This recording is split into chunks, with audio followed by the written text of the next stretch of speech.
The city lights blur through floor-to-ceiling windows 42 stories above San Francisco Bay. Victoria Ashford sits alone in her corner office, the kind of real estate that announces success before a single word gets spoken. Darkness swallows everything except the glow from her laptop screen, casting blue shadows across her face. 3 months ago, this view represented everything she built. Tonight, it feels like watching her empire from the observation deck of a sinking ship. Her hands rest flat on the desk, fingers spread wide against polished mahogany. The wood is cool, solid, expensive. Her father gave her this desk when she made CEO. He'd carried it himself from his own office, the one overlooking Montgomery Street, where he built a banking empire in the 80s. The gesture meant more than words. Ashfords don't fail. Ashfords don't quit. Ashfords certainly don't destroy their companies in 3 minutes of catastrophic judgment. The laptop screen shows a paused video. Security footage from the Four Seasons Hotel, timestamped 9:07 a.m. 3 days ago. Victoria's finger hovers over the spacebar.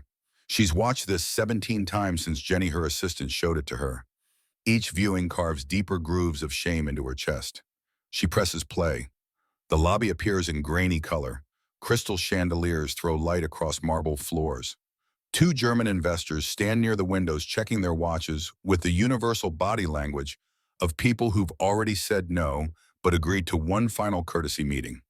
Victoria herself enters the frame from the left, cream Chanel suit, pristine hair pulled back so tight it looks architectural. She's laughing at something Klaus said, that practiced CEO laugh that sounds genuine until you've heard it 1,000 times. Then he appears. Navy polo shirt, khakis with a sharp crease, white sneakers, spotless. Leather portfolio tucked under one arm. Darian Cole walks with the easy confidence of someone who knows exactly where he belongs. His stride doesn't announce itself. There's no swagger, no performance. He simply moves through space like a man who has nothing to prove. Victoria pauses the video on the moment before impact. Darian's hand is halfway extended. His expression is open, warm, professional. The image freezes with his fingers reaching toward her, the gap between them measuring maybe 18 inches. Victoria knows what happens next. She's memorized every frame. Still, she forces herself to watch. Her on-screen self stares at his outstretched hand. The pause is maybe 2 seconds, but on camera, it stretches into something obscene. Her eyes travel from his fingers to his face, down to his polo shirt, back up again. The assessment is visible, unmistakable. She doesn't just refuse to shake his hand. She recoils one small step backward that carries the weight of centuries of judgment. "Can I help you?" The words drip from her mouth like acid. Even in silent security footage, the contempt reads clearly. Victoria closes the laptop. She can't watch the rest again. Can't see herself pointing at him like he's contamination that needs removal. Can't witness the two security guards approaching the phones emerging from purses the moment someone starts recording, and her destruction goes viral. The office chair creaks as she leans back. Through the window, San Francisco spreads out in geometric patterns of light. Somewhere down there, people are having normal Tuesdays.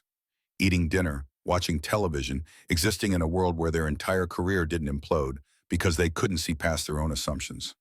Her phone sits face down on the desk. She hasn't checked it in 40 minutes.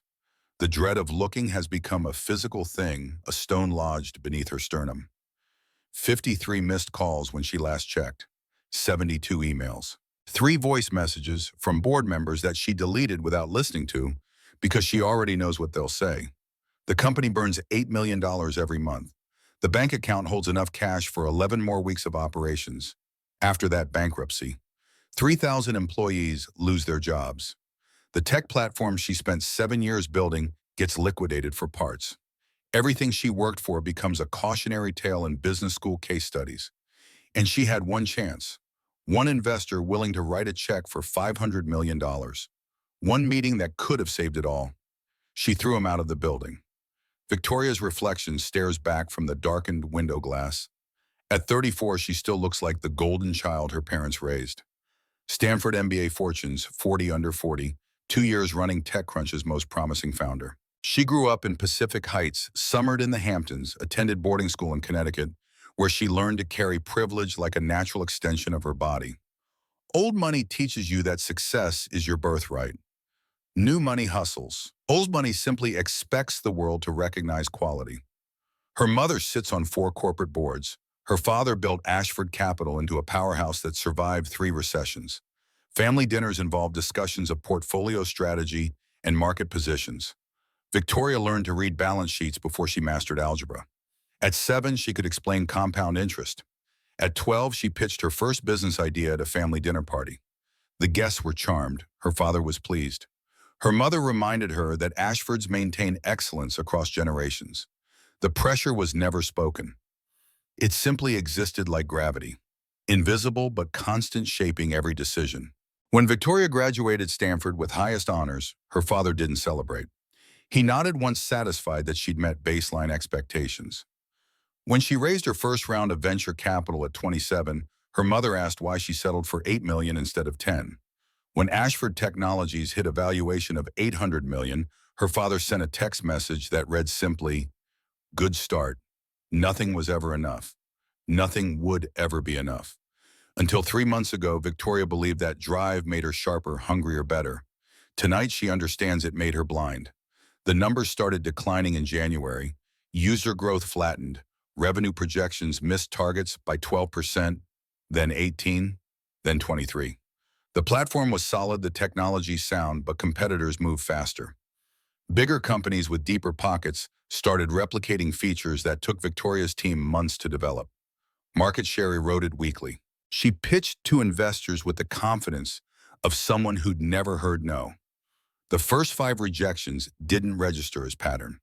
Investors pass on deals constantly. It's part of the process. But then the emails started arriving, the ones that got forwarded by sympathetic VCs who thought she should know what people were saying. Too arrogant. Doesn't listen to feedback. Red flags about company culture. Victoria deleted those emails. She told herself they didn't understand vision. Real founders don't compromise their principles for investor comfort. Steve Jobs didn't take notes from venture capitalists. Elon Musk didn't soften his approach because someone found him difficult. Greatness requires conviction that looks like arrogance to lesser minds. She pitched to 18 more investors. Every single one passed. The reasons varied, but the subtext was consistent. Something about Victoria herself made people uncomfortable. Not the product, not the financials, not the market opportunity. Her. By March, desperation crept in. She started cold calling investors who'd rejected her, once begging for reconsideration. She offered better terms, bigger equity stakes, board seats. Nothing worked. The venture capital community talks. Word spreads when a founder becomes toxic. Victoria Ashford's name started appearing on the quiet list, the ones investors share privately about founders to avoid. Her CFO, Marcus Brooks, brought her the final numbers on a Friday afternoon in early April. They were sitting in this same office, sunlight streaming through these same windows. Marcus is precise, methodical, the kind of financial mind that sees 3 moves ahead. He's also Asian American, MIT educated, and has been passed over for promotion twice because Victoria decided he wasn't ready. Looking back now, she can't articulate what not ready meant. He had the credentials, the experience, the results. Somehow, it never felt like the right timing. We have one name left. Marcus set a single folder on her desk. Darian Cole, Cole Ventures. He's interested in the technology. Spent the last 8 months researching the platform. His team thinks we have the best risk assessment algorithm in the market. Victoria didn't open the folder. She was staring at the bay, watching sailboats drift across blue water. How much is he offering? $500 million for 40% equity. It's generous. More than generous, honestly. He believes in the long-term vision, and Marcus hesitated.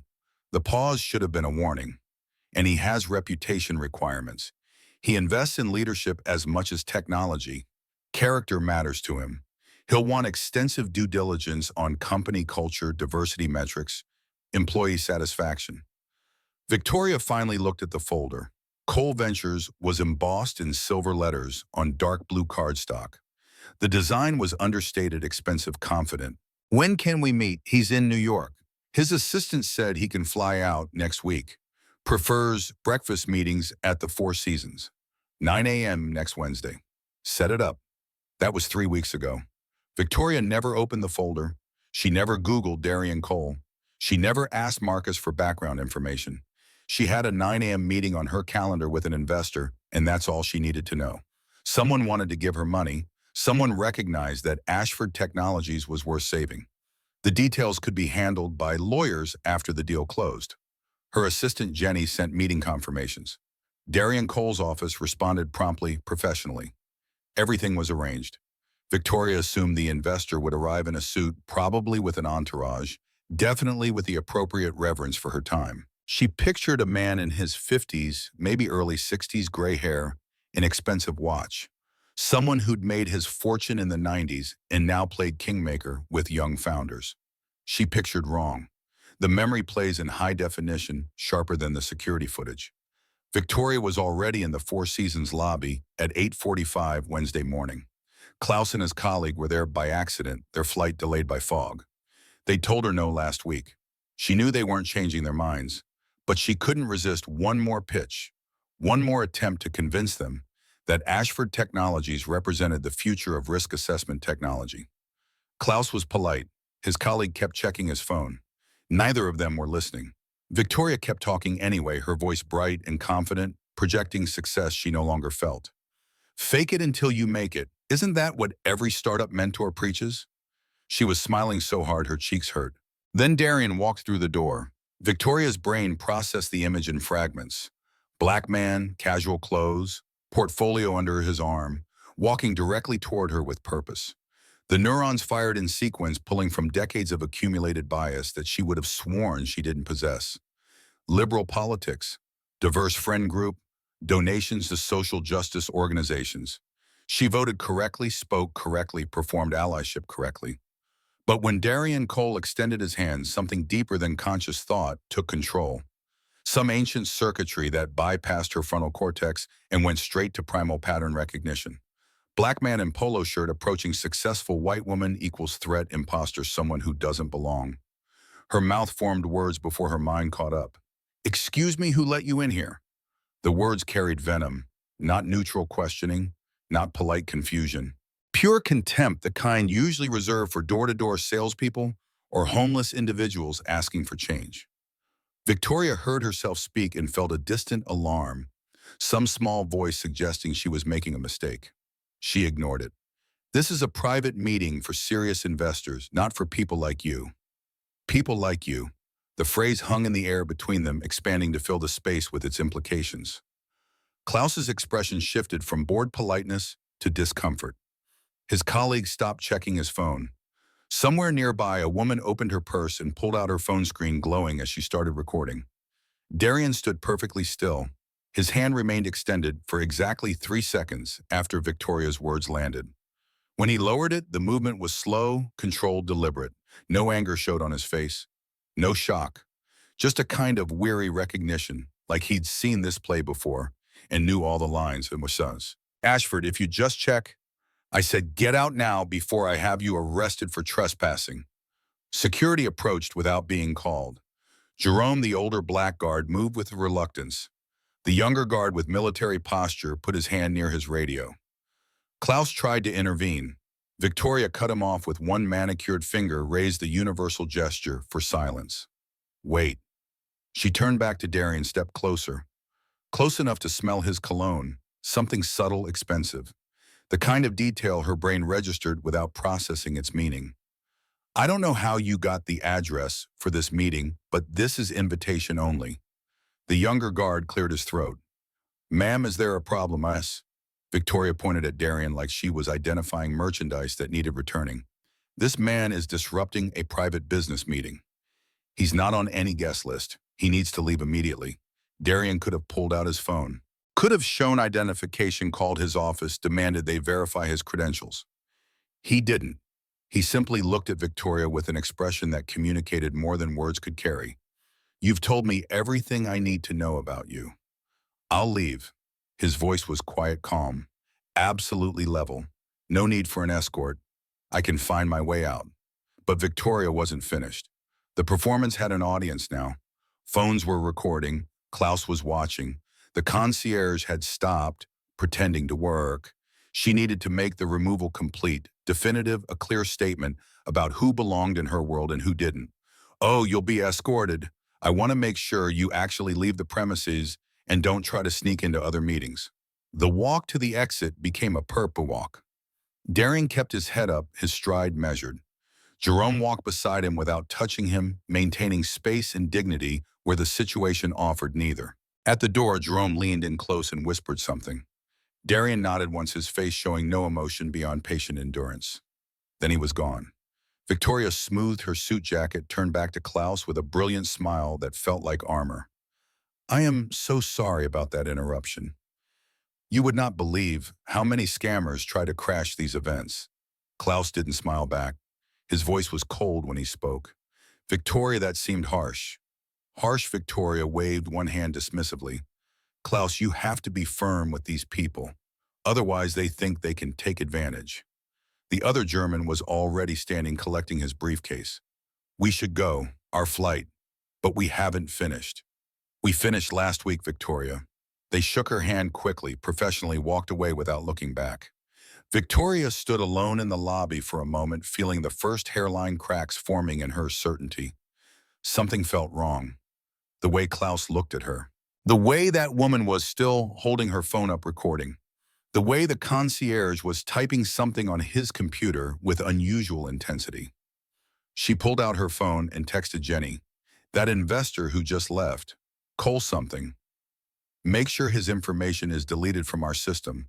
Don't want his type thinking they can waste our time again. Jenny's response took longer than usual. 3 minutes passed before the phone buzzed. Ms. Ashford, I need to ask you something. Can I come up? Victoria checked her watch. She had a board call in 20 minutes. Make it quick. Conference room in 10. She walked through the Four Seasons lobby toward the exit, passing the concierge desk where 3 staff members huddled around a computer screen. They glanced up as she passed, expressions unreadable. Victoria felt their eyes tracking her movement. The sensation was unfamiliar, disorienting. She was used to being watched with admiration, deference, the natural response to success. This was something else. Outside, the morning air was crisp. Market Street bustled with commuters, food trucks, the eternal construction that defines San Francisco's perpetual transformation. Victoria's Uber arrived in 90 seconds. The driver said nothing during the ride back to headquarters. She was grateful for the silence. Her mind was already moving past the morning's unpleasantness, focusing on the board call, the quarterly projections, the 17 other fires that needed managing. She had no idea that her entire world was currently being demolished by algorithms and social media momentum. The video went viral while she rode the elevator to the 42nd floor.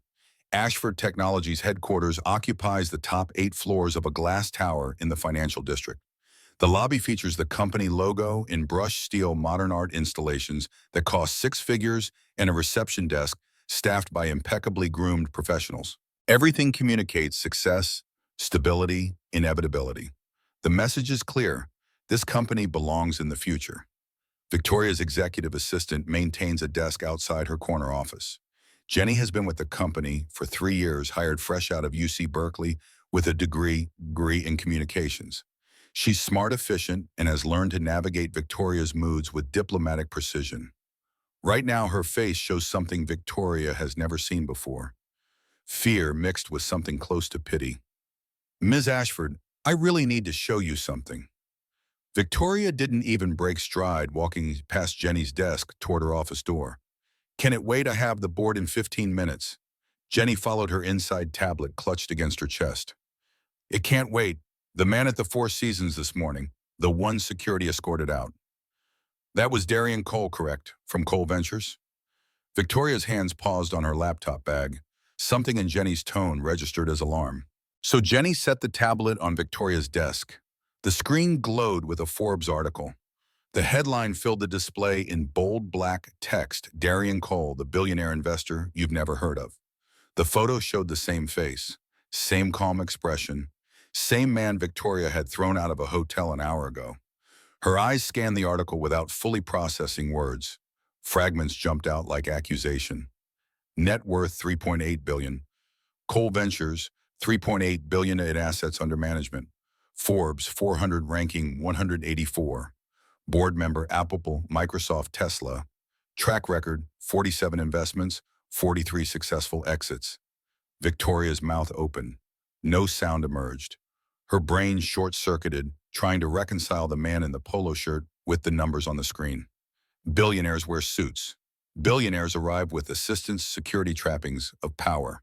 Billionaires don't dress like they're going to a barbecue. Jenny scrolled down. More photos appeared.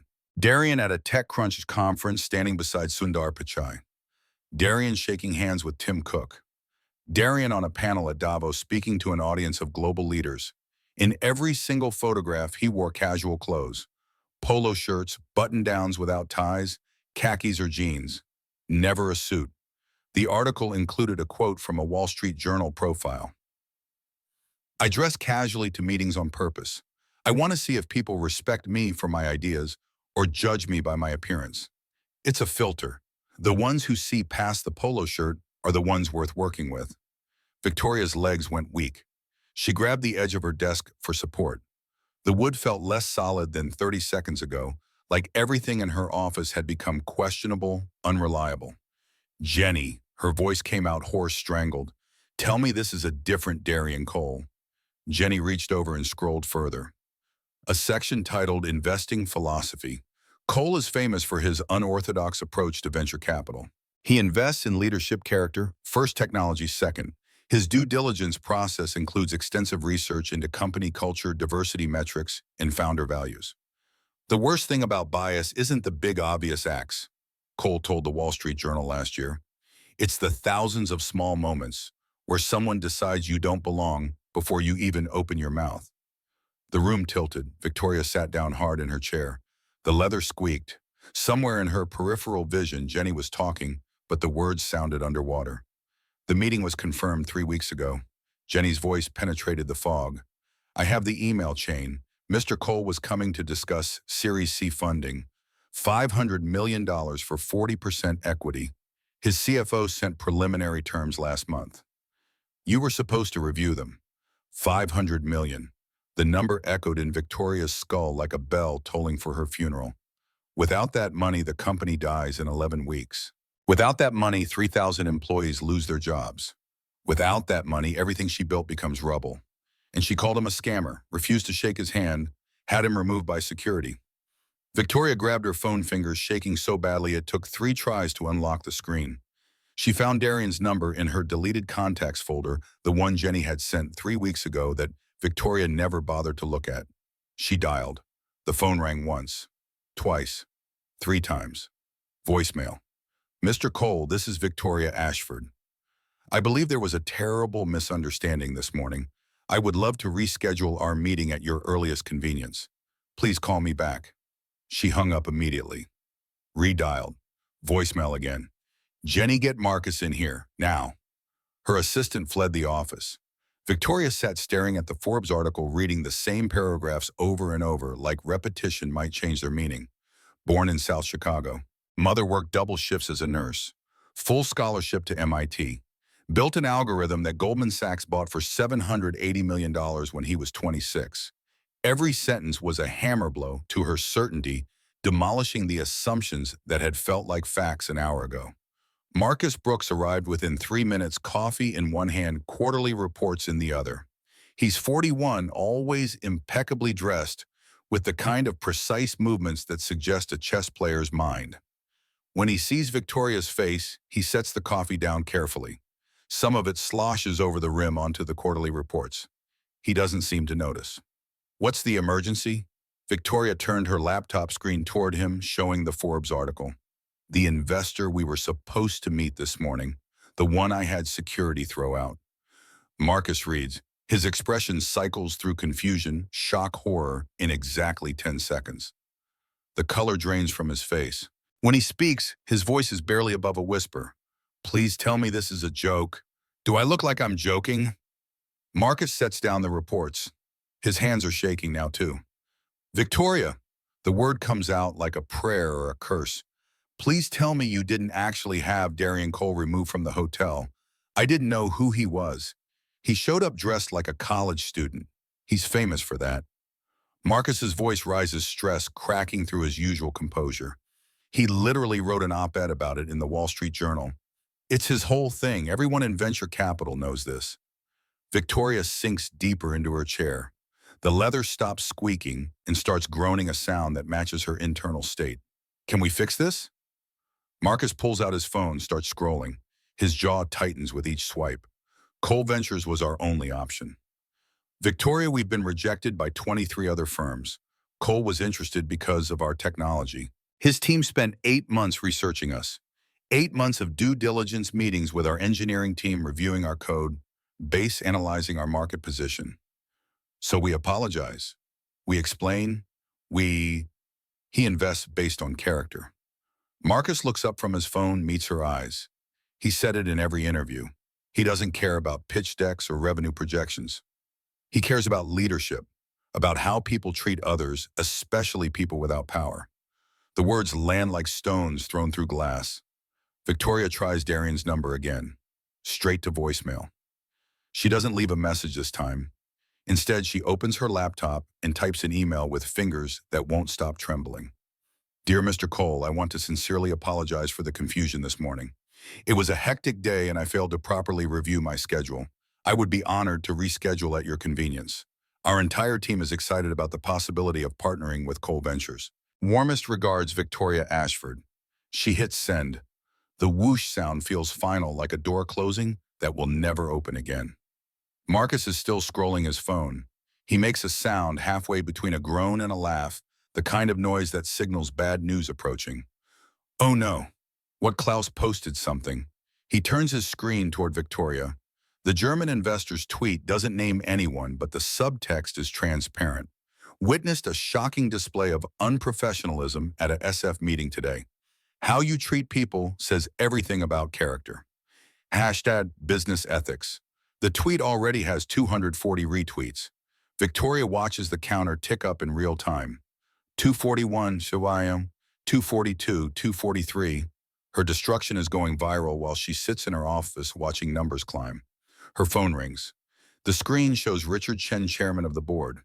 Victoria's stomach drops. She considers not answering. The phone keeps ringing.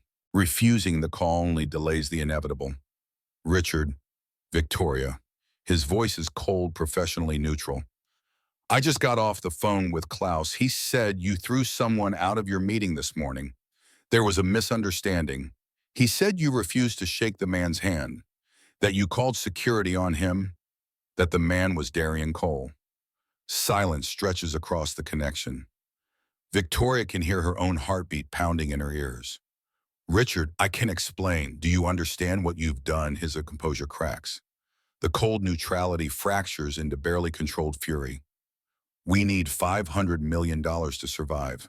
Cole was our last option, our only option. And you humiliated him in a hotel lobby because he wasn't wearing a suit. It was a mistake. I'm trying to reach him. Trying, Richard laughs. The sound is bitter acidic. Victoria. I've worked with Cole before on another deal. When someone disrespects him, he doesn't give second chances. Ever. It's not about ego. It's about values. He tests people.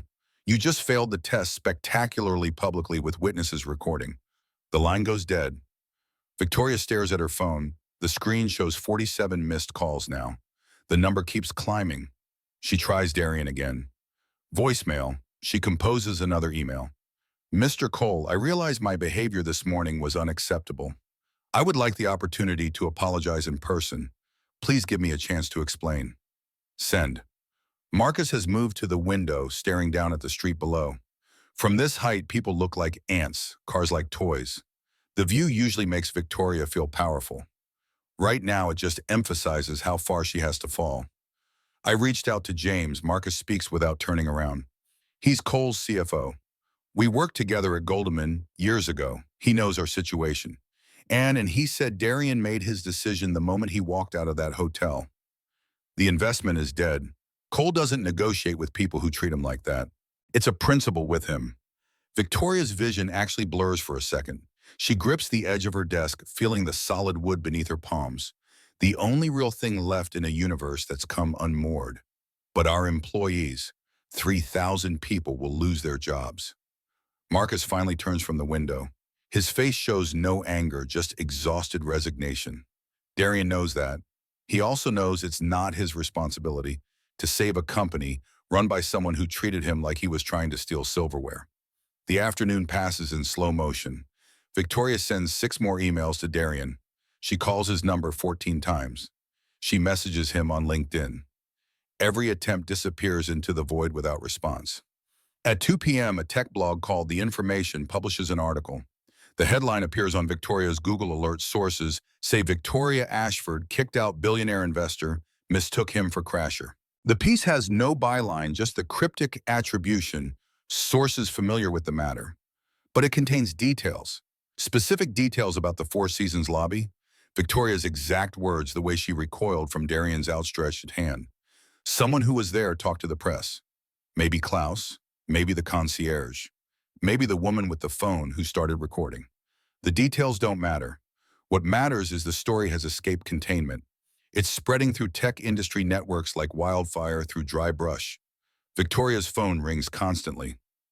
Other board members, investors from previous rounds, the company's PR firm, everyone wants to know if the story is true. She stops answering. Jenny fills the calls with increasingly desperate explanations that satisfy no one. At 3 p.m., a video appears on Twitter. 15 seconds of security footage from the Four Seasons, slightly grainy but devastatingly clear. Victoria pointing at Darian, the two guards approaching. Darian walking toward the exit with his head up, dignity intact. The video has been viewed 87,000 times in the first hour. By 4 p.m., the view count hits 400,000. Tech Twitter tears Victoria apart in threads that stretch across hundreds of comments. Words like racist, elitist, privileged trend alongside her name. Someone digs up her Forbes profile photo and turns it into a meme. The caption reads, "When you're too important to shake hands with the person who could have saved your company." Victoria refreshes her email obsessively, watching for any response from Darian. Nothing. She checks her phone every 30 seconds. Silence. The rejection is absolute, comprehensive, a wall of ice that won't crack no matter how hard she hammers against it. Marcus returns to her office at 5. His face shows the strain of the last 7 hours. Lines have deepened around his eyes. His usually perfect posture has slouched. James finally called me back. Marcus sits down without being invited. He says Darian's position is firm. No second meeting, no negotiation. The investment is officially withdrawn. Victoria's chest tightens. Breathing becomes difficult. She forces air into her lungs through sheer will.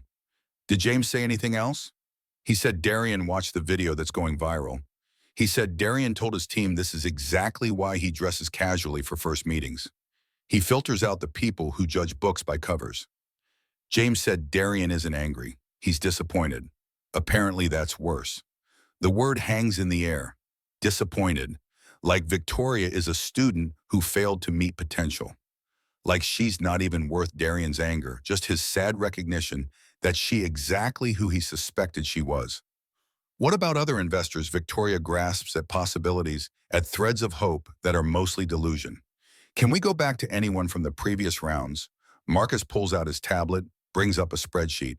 His fingers swipe through columns of names and contact information. I've already started making calls. So far, 3 firms have explicitly said they won't touch us after this incident. 2 more said they need time to evaluate, but their tone suggested the answer is no. The rest haven't responded to my messages. So we're done. The words taste like ashes. Victoria says them anyway because someone needs to speak the truth out loud. We're done. Marcus nods slowly. His expression is carefully neutral. Victoria wonders if he's thinking about the 2 times she passed him over for promotion. If he's thinking about the quiet ways she undermined his confidence by calling him not ready when he had every qualification required. If he's realizing that her judgment had always been compromised by biases she couldn't acknowledge. The board is meeting tomorrow morning. Marcus stands, collects his tablet. You won't be invited. They're going to discuss options without management present. Options meaning my removal. Options meaning damage control. Whether keeping you as CEO makes the situation worse or if replacing you might salvage something. Victoria watches him walk toward the door. Something breaks inside her, some final wall of pride that's been holding back reality. Marcus, wait. He turns. His face shows no emotion. Just professional courtesy wearing the mask of patience. I'm sorry. The words feel inadequate. I'm sorry I didn't listen to you about Cole. I'm sorry I didn't take this seriously. I'm sorry I... He holds up one hand, cutting at her off gently. Victoria, I appreciate the apology, but right now sorry doesn't pay 3,000 salaries. Sorry doesn't keep our servers running. Sorry is what you say when you knock over someone's coffee, not when you destroy their livelihoods. The door closes behind him with a soft click. Victoria sits alone in her office as daylight fades outside the windows.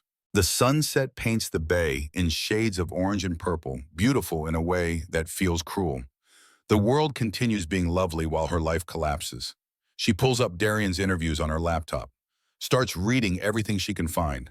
Fortune magazine from 2 years ago contains a profile that makes her chest ache. Growing up in South Chicago, I learned early that people make assumptions.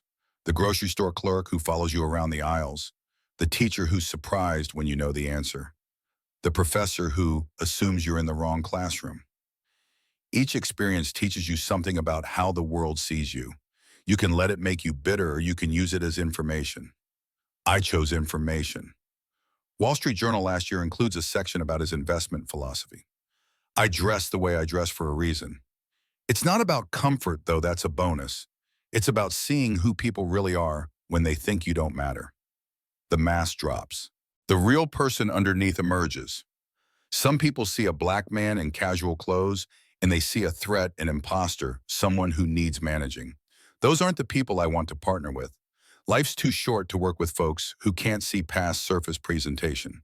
TechCrunch from 6 months ago has a Q&A that includes this exchange. Q, you've been mistaken for catering staff security guards, even janitorial workers at industry events. How do you handle those moments with grace and information gathering? Each time it happens, I learn something about the person making the assumption. I learn about their biases, their blindness, their character. Then I decide if they are worth my time. Usually they're not. Victoria closes the laptop. She puts her head in her hands. The Forbes article described Darian's mother working 3 jobs, described him studying by streetlight when electricity got cut off, described the full scholarship to MIT that changed his trajectory. Every detail is a mirror showing Victoria her own privilege, her own assumptions, her own failures. He tested her, and she failed. She didn't just fail, she failed so catastrophically that the failure became viral content, a teaching moment for an entire industry. Her phone buzzes. Not Darian. A text from the company's PR director. Bloomberg is calling. They want comment on the incident. What should I tell them? Victoria doesn't respond. What is there to say? She can't deny the video. She can't explain away her words. Any statement will sound like excuse-making, like attempting to minimize something that was captured on camera for the world to witness. At 8 p.m., she tries calling Darian one final time. The line doesn't even ring. It goes straight to voicemail in less than a second. He blocked her number. The rejection is complete, final, absolute. She emails from her personal account. Mr. Cole, I understand if you never want to speak to me again, but I'm begging you to consider the 3,000 employees at Ashford Technologies who have nothing to do with my terrible judgment. They don't deserve to lose their jobs because I couldn't see past my own biases. Please. Send. No response. By 10 p.m., Victoria is still in her office. The janitor knocks, asks if she's working late. She waves him away without speaking. He's Latino, probably late 40s, wearing the company uniform that designates him as maintenance staff. Victoria realizes she doesn't know his name, doesn't know if he has kids, what country he came from, whether he's worked here for months or years. He's been invisible to her just like Darian was supposed to be invisible in the Four Seasons lobby. Everyone is visible when you need something from them. Everyone becomes human when their absence threatens your world. She leaves at 11. The parking garage is nearly empty. Her Tesla sits under fluorescent lights that hum and flicker. The drive home to Pacific Heights takes 17 minutes. She knows because she counts everyone measuring time, like someone on death row marking days until execution. Her house is a 3-story Victorian that costs $4 million. Original crown molding chef's kitchen, master suite with bay views. Her parents gave her the down payment as a graduation gift. The mortgage is handled by automatic withdrawal. Victoria has never worried about making a payment, never calculated what percentage of her income goes to housing, never experienced the stomach-churning fear of potential homelessness. 3,000 employees will lose that security because she judged a man by his clothes. She doesn't sleep. At 2 a.m., she's on her laptop reading everything she can find about Darren Cole. His background, his philosophy, his investments. There's a video of him speaking at a conference for Black entrepreneurs. He's wearing jeans and a Stanford hoodie looking relaxed and happy. The system wants you to play by rules that weren't written for you. His voice carries through her laptop speakers, warm and resonant. Sometimes the most radical thing you can do is just be yourself. Show up as you are. If they respect you, great. If they don't, you just saved yourself years of working with the wrong people. The people who can't see past presentation aren't worth your energy. The audience applauds. Darian smiles. It's a genuine smile, the kind that crinkles his eyes and shows teeth. Victoria remembers that smile from this morning, right before she destroyed it. Right before she took his extended hand and turned it into evidence of her character. She closes the laptop, sits in the dark of her Pacific Heights home surrounded by expensive furniture and art she barely notices. The house is decorated with pieces her mother selected, arranged by a professional designer who charged $50,000 to create the aesthetic of success. Victoria has no idea if she actually likes any of it. She just knows it looks right. Signals the correct status, markers tells visitors they're in the presence of someone who matters. None of it matters now. The art, the furniture, the mortgage she's never worried about. Everything that felt solid has revealed itself as illusion. The only real thing left is the truth of what she did and who she revealed herself to be in that moment. 3,000 people. The number circles in her mind. 3,000 salaries. 3,000 families. 3,000 lives affected by 11 weeks of remaining runway that she just destroyed by refusing to shake a hand. The darkness outside her windows feels absolute. Morning comes whether you sleep or not. Victoria's alarm goes off at 6 a.m. She hits snooze 3 times before giving up and dragging herself out of bed. Her reflection in the bathroom mirror shows someone 10 years older than yesterday. Dark circles under bloodshot eyes. Hair that needs washing. Skin that looks gray in the harsh lighting. She showers, puts on makeup that doesn't quite hide the damage, chooses a black suit instead of cream. The color feels appropriate. She's attending the funeral of her career. The drive to the office happens in a fog. Traffic is thick on Van Ness. The radio plays cheerful morning DJ banter that sounds like mockery. Victoria turns it off, drives in silence through a city that's already forgotten. Her name matters. In 24 hours, she's gone from respected CEO to cautionary tale. The transformation is complete and irreversible. The office looks the same. Same steel and glass tower. Same brushed metal logo in the lobby. But employees who used to smile at her in the elevator won't meet her eyes. The security guard at the desk looks at her with something close to pity. Word has spread. Everyone knows what happened. Everyone has seen the video. Jenny is already at her desk when Victoria arrives. Her assistant looks like she didn't sleep either. Coffee cups litter the desk surface. Her eyes are red. Morning, Ms. Ashford. The board is meeting on 45. They requested you stay in your office until they're ready to speak with you. So it's happening, Jenny nods. She doesn't pretend otherwise, doesn't offer false hope or empty reassurance. I'm sorry, Jenny's voice cracks slightly. I really am. Victoria walks into her office and closes the door. The view through the windows shows San Francisco, waking up sun-burning through fog cars crowding the streets. Normal Thursday morning, life continuing despite her personal apocalypse. She sits at her desk, doesn't open her laptop, doesn't check her phone, just sits with her hands folded, waiting for the inevitable. The call comes at 9:15. Richard Chen himself, not his assistant. The chairman never makes calls directly unless the news is terminal. Victoria, Richard, the board has made a decision. His voice is flat, professional, drained of all personality. Effective immediately, you're removed as CEO. You'll remain on the board in a non-executive capacity for 6 months while we transition leadership. After that, we'll reassess your continued involvement. Victoria expected this, anticipated it. Still hearing the words spoken out loud feels like a punch to the sternum. Who's the new CEO, Dr. Marcus Brooks? He's been COO for 3 years. The board feels he has the leadership skills and vision we need going forward. Marcus, the man she passed over twice for promotion, the man whose quiet competence she mistook for weakness, the man who tried to warn her about Darian Cole's reputation requirements and got ignored. He'll be good. Victoria's voice sounds hollow distant. He's a good choice. He better be. Richard's control slips for a moment. You put us in an impossible position, Victoria. The company might not survive this. If we file for bankruptcy, it's on you. 3,000 people losing their jobs is on you.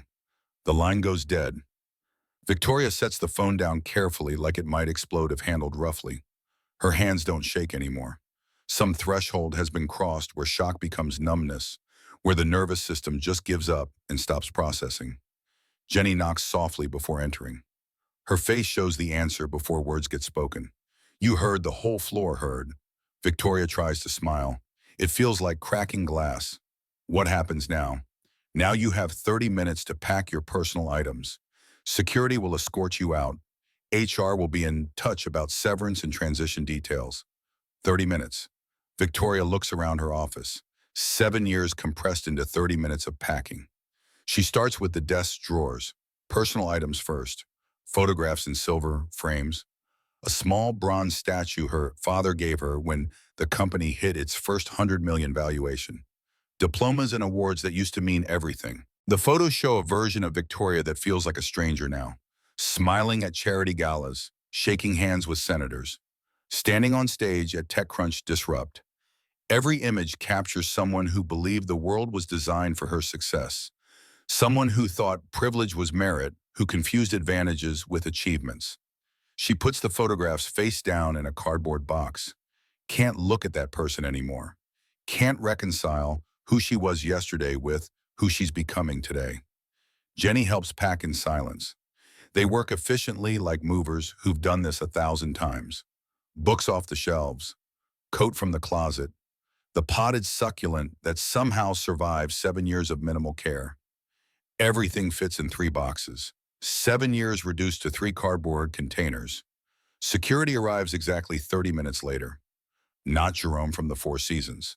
Different guards, younger professional. They're polite but firm. One carries the boxes. The other walks beside Victoria like an escort prisoner. The walk to the elevator takes forever. Every face they pass watches. Some openly, others pretending to look at phones while tracking her movement. Victoria keeps her head up through sheer will. Ashfords don't slink. Even in defeat, even in disgrace, you maintain posture. The elevator descent feels like falling in slow motion. 42 floors, each one marking a layer of her life being stripped away. By the time the doors open in the lobby, she's no longer Victoria Ashford, CEO. She's just Victoria Ashford, the woman who destroyed her company because she couldn't see past skin color and casual clothes. The security guard walks her to the building exit, hands her the 3 boxes, steps back without a word. The glass doors close between them with a whisper of finality. Victoria stands on the sidewalk holding her life in 3 cardboard boxes. Morning commuters stream past on their way to jobs they still have. No one notices her. No one stops. She's invisible now, irrelevant, already forgotten. Her phone buzzes. One new email. Her heart leaps stupidly, hoping for Darian's name. But it's from Bloomberg. A reporter wants to interview her about the incident, wants her side of the story, wants her to explain the inexplicable. Victoria deletes the email. There is no explanation that matters. The video shows everything. Her words, her contempt, her judgment. No amount of context or explanation changes what the footage captures. She calls an Uber. The driver is a young black man, maybe 25. He helps her load the boxes into the trunk without asking questions. The silence during the drive home is a mercy. Victoria stares out the window, watching her city pass by like she's seeing it for the first time. Pacific Heights looks different in morning light. The Victorian houses that usually seem stately now appear pretentious, like architectural statements of wealth designed to intimidate.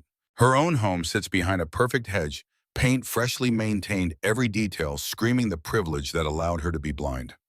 She unloads the boxes herself. The driver offers to help. She waves him off.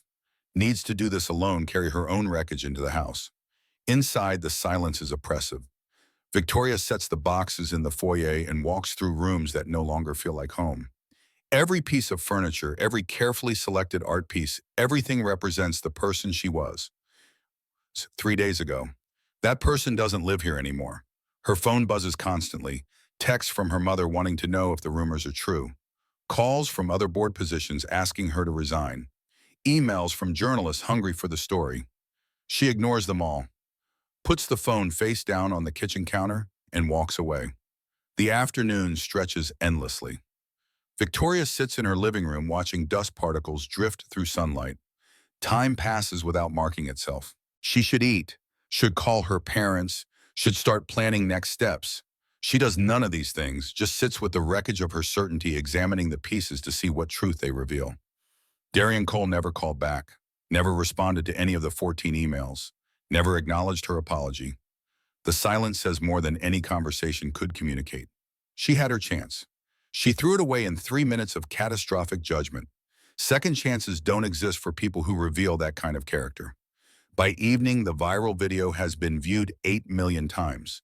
The number is impossible to conceptualize. 8 million people watching the worst moment of her life. 8 million witnesses to her bias.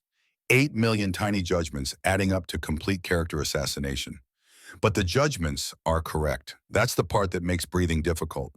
The viral mob isn't wrong. They're precisely right. They saw the same thing Darian saw. The same thing Klaus saw. The same thing everyone in that lobby witnessed. Victoria Ashford showing exactly who she is when she thinks power protects her from consequences. The doorbell rings at 7 p.m. Victoria ignores it. Rings again, then knocking. Persistent, urgent knocking that won't stop. She opens the door to find her father standing on the porch. Robert Ashford looks exactly like what he is, old money wrapped in bespoke tailoring. Silver hair perfectly cut. Shoes that cost more than most people's monthly rent. Expression that shows nothing beyond mild disappointment.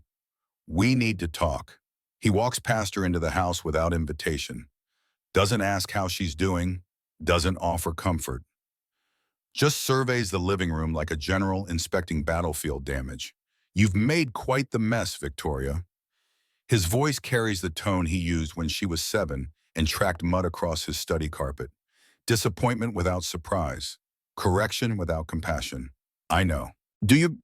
Robert turns to face her. Because from where I'm standing, you've destroyed everything you built and embarrassed this family in the process. That video has been viewed millions of times.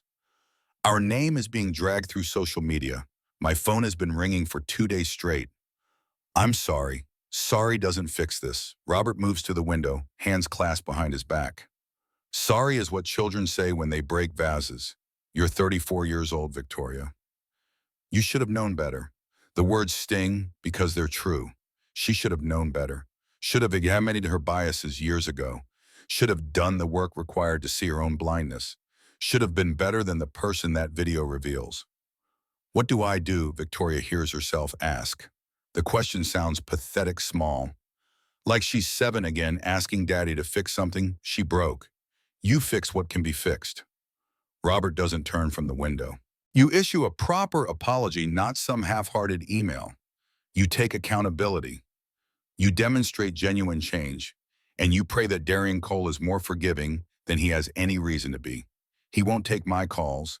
He blocked my number. Then you go to New York. You sit in his lobby until he agrees to see you. You do whatever it takes. Robert finally turns to look at her. His face shows no warmth, but something in his eyes suggests this is the closest thing to help he knows how to offer. The Ashford name has survived worse than this. We survived the 2008 crash. We survived your grandfather's scandal in the 70s. We'll survive your failure, but only if you fight for it. Wallowing in self-pity accomplishes nothing. He leaves without saying goodbye. The door closes with a definitive click. Victoria stands alone in her foyer, surrounded by boxes she hasn't unpacked and a life she barely recognizes. But her father is right about one thing. Sitting in Pacific Heights, accomplishing nothing while 3,000 people face unemployment, is cowardice disguised as shame. If there's any chance, any possibility of fixing this, she has to try. Not for herself, not to save her reputation or restore her career. For the 3,000 employees who don't deserve to suffer because their CEO couldn't see past her biases. Victoria pulls out her laptop, books the red-eye to New York. The flight leaves at midnight. She has 5 hours to shower, pack, and prepare for what will probably be the most humiliating experience of her life. But humiliation is a small price to pay for a chance at redemption. And if Darian Cole won't answer her calls, she'll have to make him listen in person. The apartment feels like a museum of someone else's life as Victoria packs. She chooses clothes carefully. Nothing too expensive, nothing that screams privilege. Practical clothes that say I'm here to work, not to impress. The cream Chanel suit stays in the closet. That Victoria's gone. The Uber to SFO arrives at 10 p.m. Traffic is light. The driver tries to make conversation. Victoria pretends to sleep. She can't handle small talk right now. Can't pretend normalcy when her entire world is ashes. Airport security takes forever. TSA seems suspicious of her one-way ticket in single carry-on bag. They pull her aside for additional screening. Search her bag thoroughly. Question her destination. Victoria answers in monotone, too exhausted to be offended by the process. The red-eye boards at 11:45. Victoria has a window seat in economy. She's flown first class for years, but that feels obscene now. Penance requires discomfort. She wedges herself between the window and a businessman who immediately falls asleep snoring against her shoulder. The flight attendant offers water. Victoria accepts it with a whispered thank you. The woman's name tag reads Maria. She's probably mid-40s, lines around her eyes that suggest years of early mornings and late nights. Victoria realizes she's been flying for years without ever really seeing the flight attendants as people. They were just service providers, extensions of the airline machine. Invisible labor that kept her comfortable. Darian saw that, saw how Victoria treated people when she thought they didn't matter. Saw it clearly because he's experienced it 1,000 times, the erasure, the instant judgment, the assumption that casual clothes plus black skin equals someone who doesn't belong. The plane takes off into darkness. San Francisco falls away below lights spreading like a circuit board. Victoria presses her face against the cold window and watches her city disappear. 6 hours in the air. 6 hours of fitful half-sleep where every time she closes her eyes, she sees Darian's face. His extended hand, his patient expression when she refused to shake it. The careful way he walked out of that lobby with his dignity intact while she stripped away her own. The businessman's snoring gets worse somewhere over Nevada. His head lolls onto her shoulder. Victoria doesn't move him. Lets him sleep. This is her penance. This is what she deserves.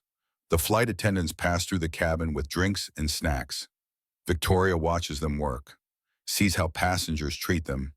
Some say thank you. Most don't.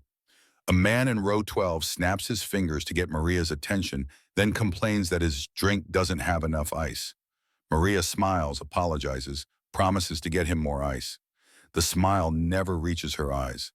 How many times has Victoria snapped her fingers? How many times has she treated service workers like NPCs in her personal video game? How many people has she erased with her assumptions, her privilege, her blindness? The plane lands at JFK just after 7 a.m. New York time. Victoria's body insists it's 4 in the morning. Every joint aches. Her mouth tastes like recycled air and regret. She follows the crowd through arrivals, collects her single bag, exits into gray Manhattan morning. The cold hits like a slap. January in New York has teeth. Victoria's California clothes are insufficient. She shivers on the sidewalk while trying to order an Uber. Her hands shake so badly it takes 3 tries to input the destination. Cole Ventures headquarters, 7th Avenue in Midtown, glass and steel rising 40 stories. The building looks imposing on her phone screen, a fortress designed to keep people like her out. The Uber takes 45 minutes in morning traffic. Victoria watches the city wake up through grimy windows. New York moves with purpose that San Francisco lacks. Everyone here looks like they have somewhere important to be. She's the only person without direction floating between disaster and potential redemption. The driver is Ethiopian, she thinks, based on the music playing quietly from his phone. He doesn't speak. Victoria is grateful. She needs silence to prepare for what comes next. Cole Ventures lobby is exactly what she expected. White marble floors, modern art, pristine walls that probably cost more per square foot than most people's homes. The receptionist desk looks carved from a single piece of exotic wood. Victoria approaches. The receptionist is young professional with a name tag reading Lisa. She looks up with a practiced smile that doesn't quite hide wariness. Good morning, how can I help you? I need to see Darian Cole. Do you have an appointment? No, but it's urgent. I'm Victoria Ashford. The smile evaporates. Lisa's expression cycles through recognition, discomfort, and something close to anger in 2 seconds flat. She's seen the video. Everyone has seen the video. I'm sorry, Ms. Ashford. Mr. Cole only sees people by appointment. Please. Victoria's voice cracks. Just tell him I'm here.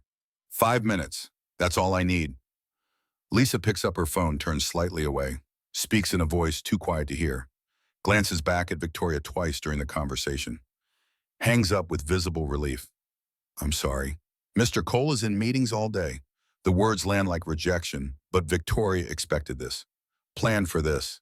She looks around the lobby, finds expensive, uncomfortable chairs by the windows. I'll wait. Lisa's professional mask slips for a moment. Ma'am, he could be in meetings until 6 or 7. I'll wait. Victoria walks to the chairs, sits down, sets her bag beside her, makes herself small and patient. Waiting is the least she can do. Waiting is easy compared to what those 3,000 employees face. Lisa watches her for a long moment, then returns to her computer. Types something with unusual intensity, probably alerting security, probably warning people that the racist CEO from the viral video, sitting in their lobby, refusing to leave. Let them watch. Let them judge. Victoria deserves every bit of it. The first hour passes slowly. Employees arrive for work. Some glance at her. Some do double takes. She sees recognition dawn on multiple faces, watches them whisper to each other, feels their eyes tracking her like she's a dangerous animal that might need managing. She sits perfectly still, hands folded in her lap, eyes on the middle distance, trying to take up as little space as possible in a building where she doesn't belong. At 9:45, Lisa approaches with coffee. The gesture is unexpected small mercy. Are you sure you want to keep waiting?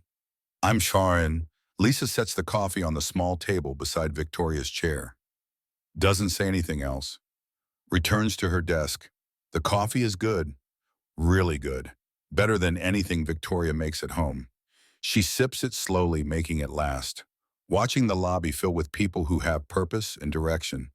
People who belong here. Her phone buzzes constantly. She ignores it. Turns off notifications. Nothing matters except this vigil. By 11, her back aches from the uncomfortable chair. She stands, stretches carefully. Lisa watches from her desk. Victoria catches her eye, tries to smile. It probably looks desperate.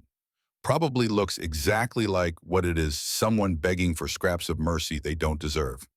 Noon arrives. Employees leave for lunch in groups, laughing, talking, living normal lives.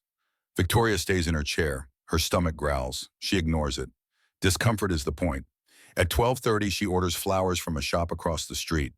Expensive roses because cheap flowers would insult what she's trying to communicate. She writes on hotel stationery she finds in her bag. Mr. Cole, I made a terrible mistake. I judged you before knowing you. Please give me 15 minutes to apologize in person. Victoria. She gives the flowers to Lisa. The young woman accepts them with visible reluctance. Can you send these up? I'll make sure he gets them. The minutes crawl. Victoria watches the numbers on her phone count time. 12:45, 1 p.m., 1:15. Every passing minute means her back hurts more. Her legs stiffen. Her body protests the extended vigil. She doesn't move. Moving means giving up. Giving up means 3,000 jobs lost because she was too proud or too ashamed to fight. At 1:45, Lisa approaches again. Her face shows something that might be respect beneath the discomfort. Ms. Ashford, Mr. Cole appreciates the flowers, but he's not available today. Please, the word scrapes out of Victoria's throat. Please ask again. Tell him I flew from San Francisco. Tell him I'm not leaving until he gives me 5 minutes. Tell him I'll wait here all night if that's what it takes. Lisa looks pained. She makes another call. This one lasts longer. More glances at Victoria. Finally, she hangs up. Mr. Cole will give you 15 minutes. Conference room B, 4th floor. The elevator is behind me to the left. Victoria stands so fast her vision grays at the edges. She has to grip the chair arm to keep from swaying. Thank you. Lisa nods. Her face shows something complicated now. Not forgiveness exactly. Just acknowledgement that Victoria is trying even if trying isn't enough. The elevator ride takes forever. Victoria watches the floor numbers climb. Each one feels like a step toward judgment she deserves. The doors open on the fourth floor. Conference room B is immediately visible through glass walls. Darian is already sitting there. Gray button-down, jeans. He looks rested, calm, the opposite of Victoria's disheveled exhaustion. He doesn't stand when she enters. "Ms. Ashford," his voice is quiet, controlled. "Please sit." Victoria sits, her hands shake visibly now. She clasps them together in her lap, trying to maintain some composure. "Mr. Cole, I came here to stop." He holds up one hand. "Before you apologize, I want to make something clear." She closes her mouth, waits. "You keep saying you didn't know who I was. Like that's the problem." The words hit like physical blows. Victoria's throat closes. She can barely breathe. "The problem isn't that you didn't recognize my name or know my net worth. The problem is you saw a black man in casual clothes and instantly decided I didn't belong. You judged me. You called security. You humiliated me in front of 50 people. All because of assumptions you didn't even know you were making." Each sentence lands with careful precision. Darian isn't angry. His tone stays level, almost clinical. Somehow that makes it worse. "If I had been a 60-year-old white man in a suit, would you have done that?" The question hangs in the air. Victoria knows the answer. Knows he knows the answer. Still speaking it aloud feels like confession. "No," her voice barely carries across the table. "No, I wouldn't have. That's the problem, Ms. Ashford. Not mistaken identity. Bias. Pure unconscious bias that you've probably carried your whole life without examining it. And 3 days ago, it destroyed your company and revealed exactly who you are when you think there are no consequences." Tears fill Victoria's eyes. She doesn't wipe them away. Doesn't deserve that dignity. "You're right." The words scrape out. "I'm ashamed. And I know saying that doesn't fix anything." Darian leans back in his chair, studies her with eyes that see everything. "You sat in my lobby for 3.5 hours. Yes. Yesterday morning you had me removed from a hotel in 3 minutes. Victoria flinches. The comparison is devastating. Interesting how perspectives change when you need something. Silence stretches between them. Victoria hears her own heartbeat, feels the weight of 3,000 jobs pressing down on her shoulders. "I came to ask for a second chance." She forces the words out. "For my company. For 3,000 employees who will lose their jobs without funding. Not for me. I understand if you never want to work with me, but they deserve better than suffering because of my failure." Darian studies her for 10 more seconds. 20, 30. The silence is torture. Finally, he slides a paper across the table. "I'll invest. On conditions." Victoria's breath catches. She reaches for the paper with shaking hands. "Don't agree until you hear them." She reads. Her hands shake harder with every line. Public apology admitting racial profiling. Independent cultural audit. Board must be 40% diverse within 12 months. $5 million donation from her personal funds to organizations supporting Black entrepreneurs. 6 months intensive bias coaching. Quarterly progress reports to Cole Ventures. Immediate transition out of CEO role. "You agree to all of this or I walk." Darian's voice is absolutely firm. "And this time I don't come back." Victoria looks at the list. Looks at him. Back at the list. Her entire reputation, her pride, her position, everything she built her identity on gone. But 3,000 jobs saved. "I agree. 48 hours to schedule the press conference. My lawyers draft the formal agreement. If the audit finds systemic discrimination, I pull out immediately and I make the reason public." Victoria nods. She can barely breathe. The weight of what she's agreeing to sits like stones on her chest. "I commit." The words come out stronger than she feels. "I commit to real change, not performance, real work." Darian stands. The meeting is over. "Don't thank me. Thank the 3,000 employees. They're the only reason I'm doing this." He opens the door. Lisa appears to escort Victoria out. She walks to the elevator in a daze. Her legs feel weak. She grips the handrail to keep from swaying. Outside Manhattan afternoon hits her like cold water. Victoria stands on the sidewalk, pulling frigid air into her lungs. She has 48 hours to do the hardest thing she's ever done. Tell the truth. The flight back to San Francisco departs at 6 a.m. Victoria doesn't sleep. She sits in the airport terminal, watching CNN replay the security footage on a loop. The Chiron reads, Tech CEO faces reckoning after viral discrimination incident. Her face fills the screen for exactly 8 seconds before cutting to commentary from a diversity consultant who explains implicit bias to anchors who nod with practiced concern. Victoria's phone vibrates against her thigh. Text from Marcus. Board wants emergency meeting tomorrow 9 a.m. PR team standing by for statement draft. Are you really doing this? She types back with numb fingers.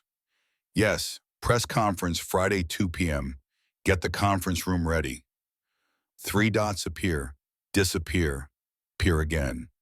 Marcus is choosing words carefully. This will end your career. Victoria stares at the message. Her thumbs hover over the keyboard. Finally, she types, my career ended when I refused to shake his hand. This is just making it official. Send. The boarding call crackles through overhead speakers. Victoria joins the line of business travelers clutching coffee cups like lifelines. A woman behind her is talking loudly on her phone about some CEO who got what she deserved. The woman doesn't lower her voice when Victoria turns around. Their eyes meet. The woman doesn't look away, just keeps talking louder now, making sure Victoria hears every word. 45 minutes after takeoff, Victoria's seatmate recognizes her. The man is maybe 50, wearing a Patagonia vest over his button-down. Tech industry uniform for people who want to look casual while signaling they belong. He does a double take, pulls out his AirPods, leans across the armrest. You're her, from the video.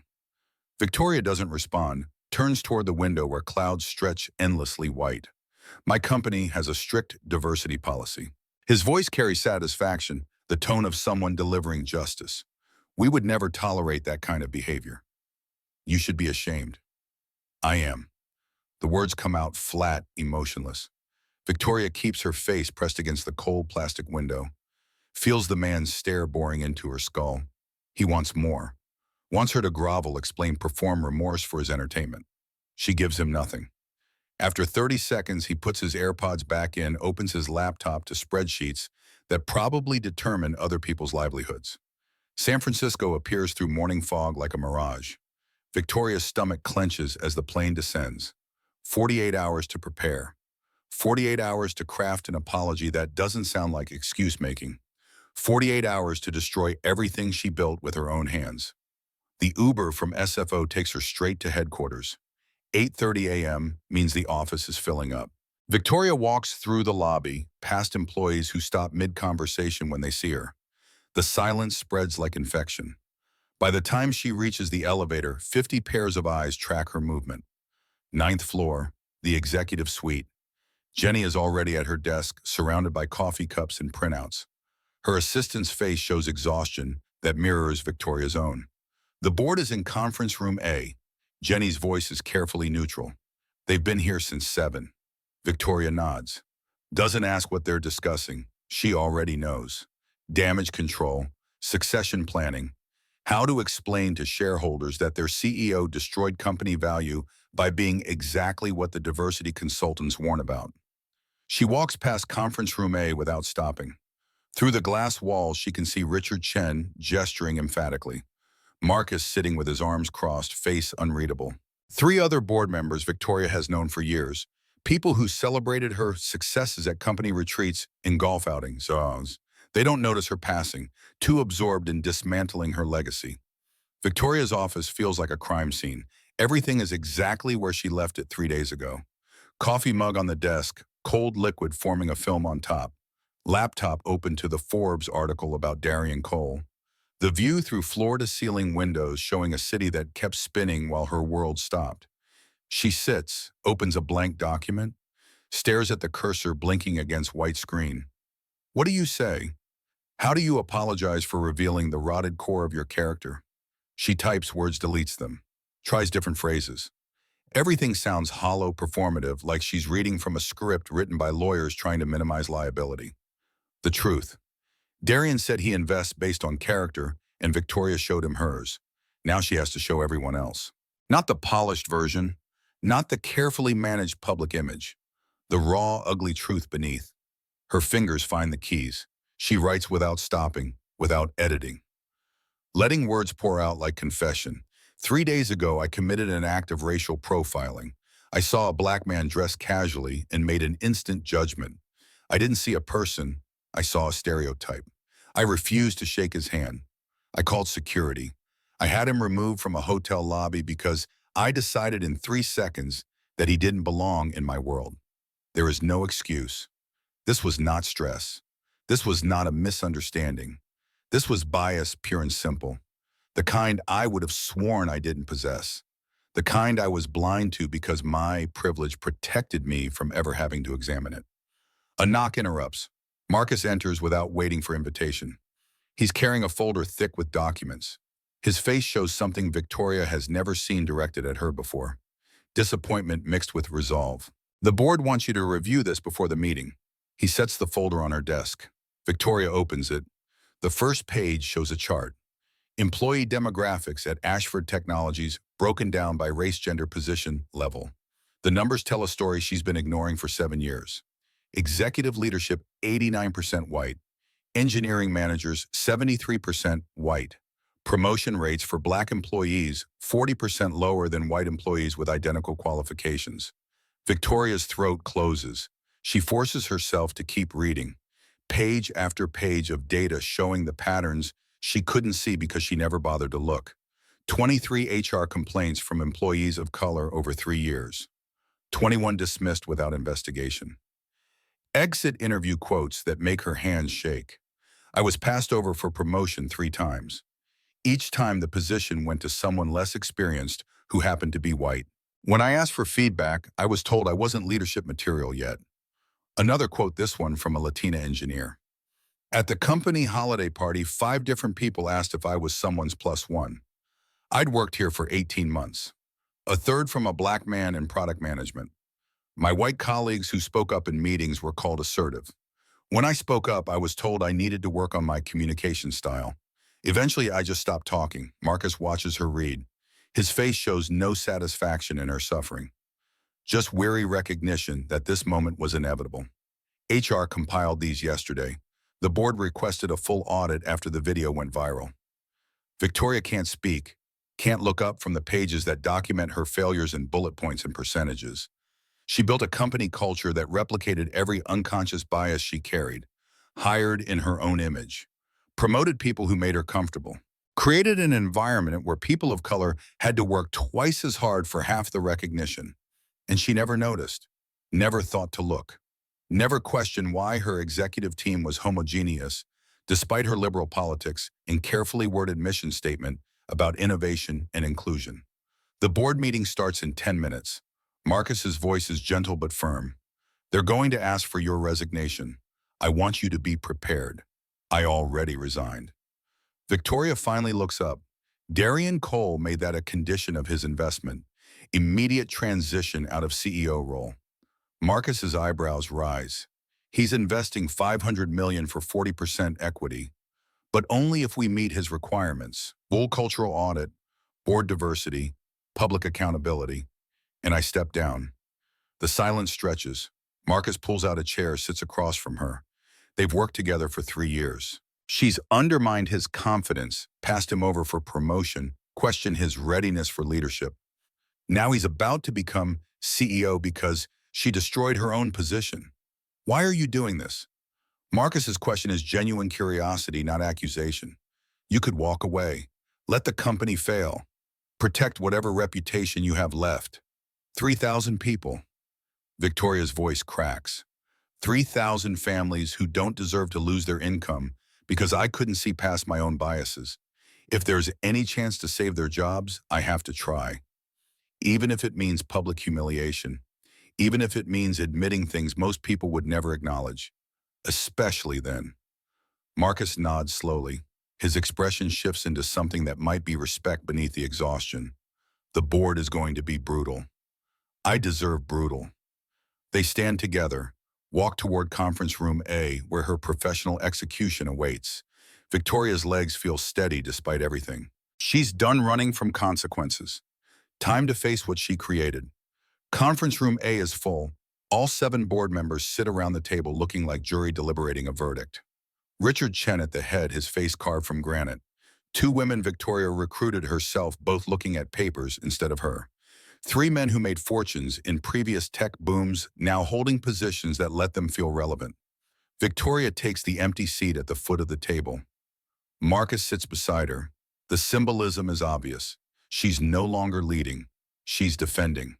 Richard doesn't waste time on pleasantries. We've reviewed the HR audit. We've consulted with legal counsel. We've discussed the video that's been viewed 12 million times as of this morning. Victoria, the board has concluded that your continued leadership poses an unacceptable risk to this company. His voice is cold, clinical, delivering bad news as business decision, nothing personal. However, Richard leans forward. Marcus informed us that Darian Cole is willing to invest despite your actions. We want to understand the terms. Victoria slides the paper Darian gave her across the table. Richard reads it aloud, his voice getting quieter with each requirement. By the time he reaches $5 million personal donation, one of the women board members has her hand over her mouth. This is corporate suicide. The woman's name is Patricia. She's been on the board since Series A funding. You'll have no career left. No one will touch you after this. Patricia is right. Once Victoria does the press conference, Darian requires she becomes untouchable. The CEO who publicly admitted racial profiling. The cautionary tale. The person who proves that privilege and bias destroy everything they touch, even among people who think they're immune. I know, Victoria's voice is steady, but it's the only way to save the company, and it's what I should have done years ago. Actually examine my biases instead of performing allyship while maintaining systems that hurt people. The silence around the table is heavy. Richard exchanges glances with Patricia. One of the men clears his throat. If we accept Cole's investment with these terms, you're agreeing to immediate removal as CEO. I'm agreeing to whatever saves 3,000 jobs. Richard picks up another document, slides it toward her. This is your resignation letter, effective immediately. Marcus Brooks assumes the role of CEO. You remain on the board in non-executive capacity for 6 months.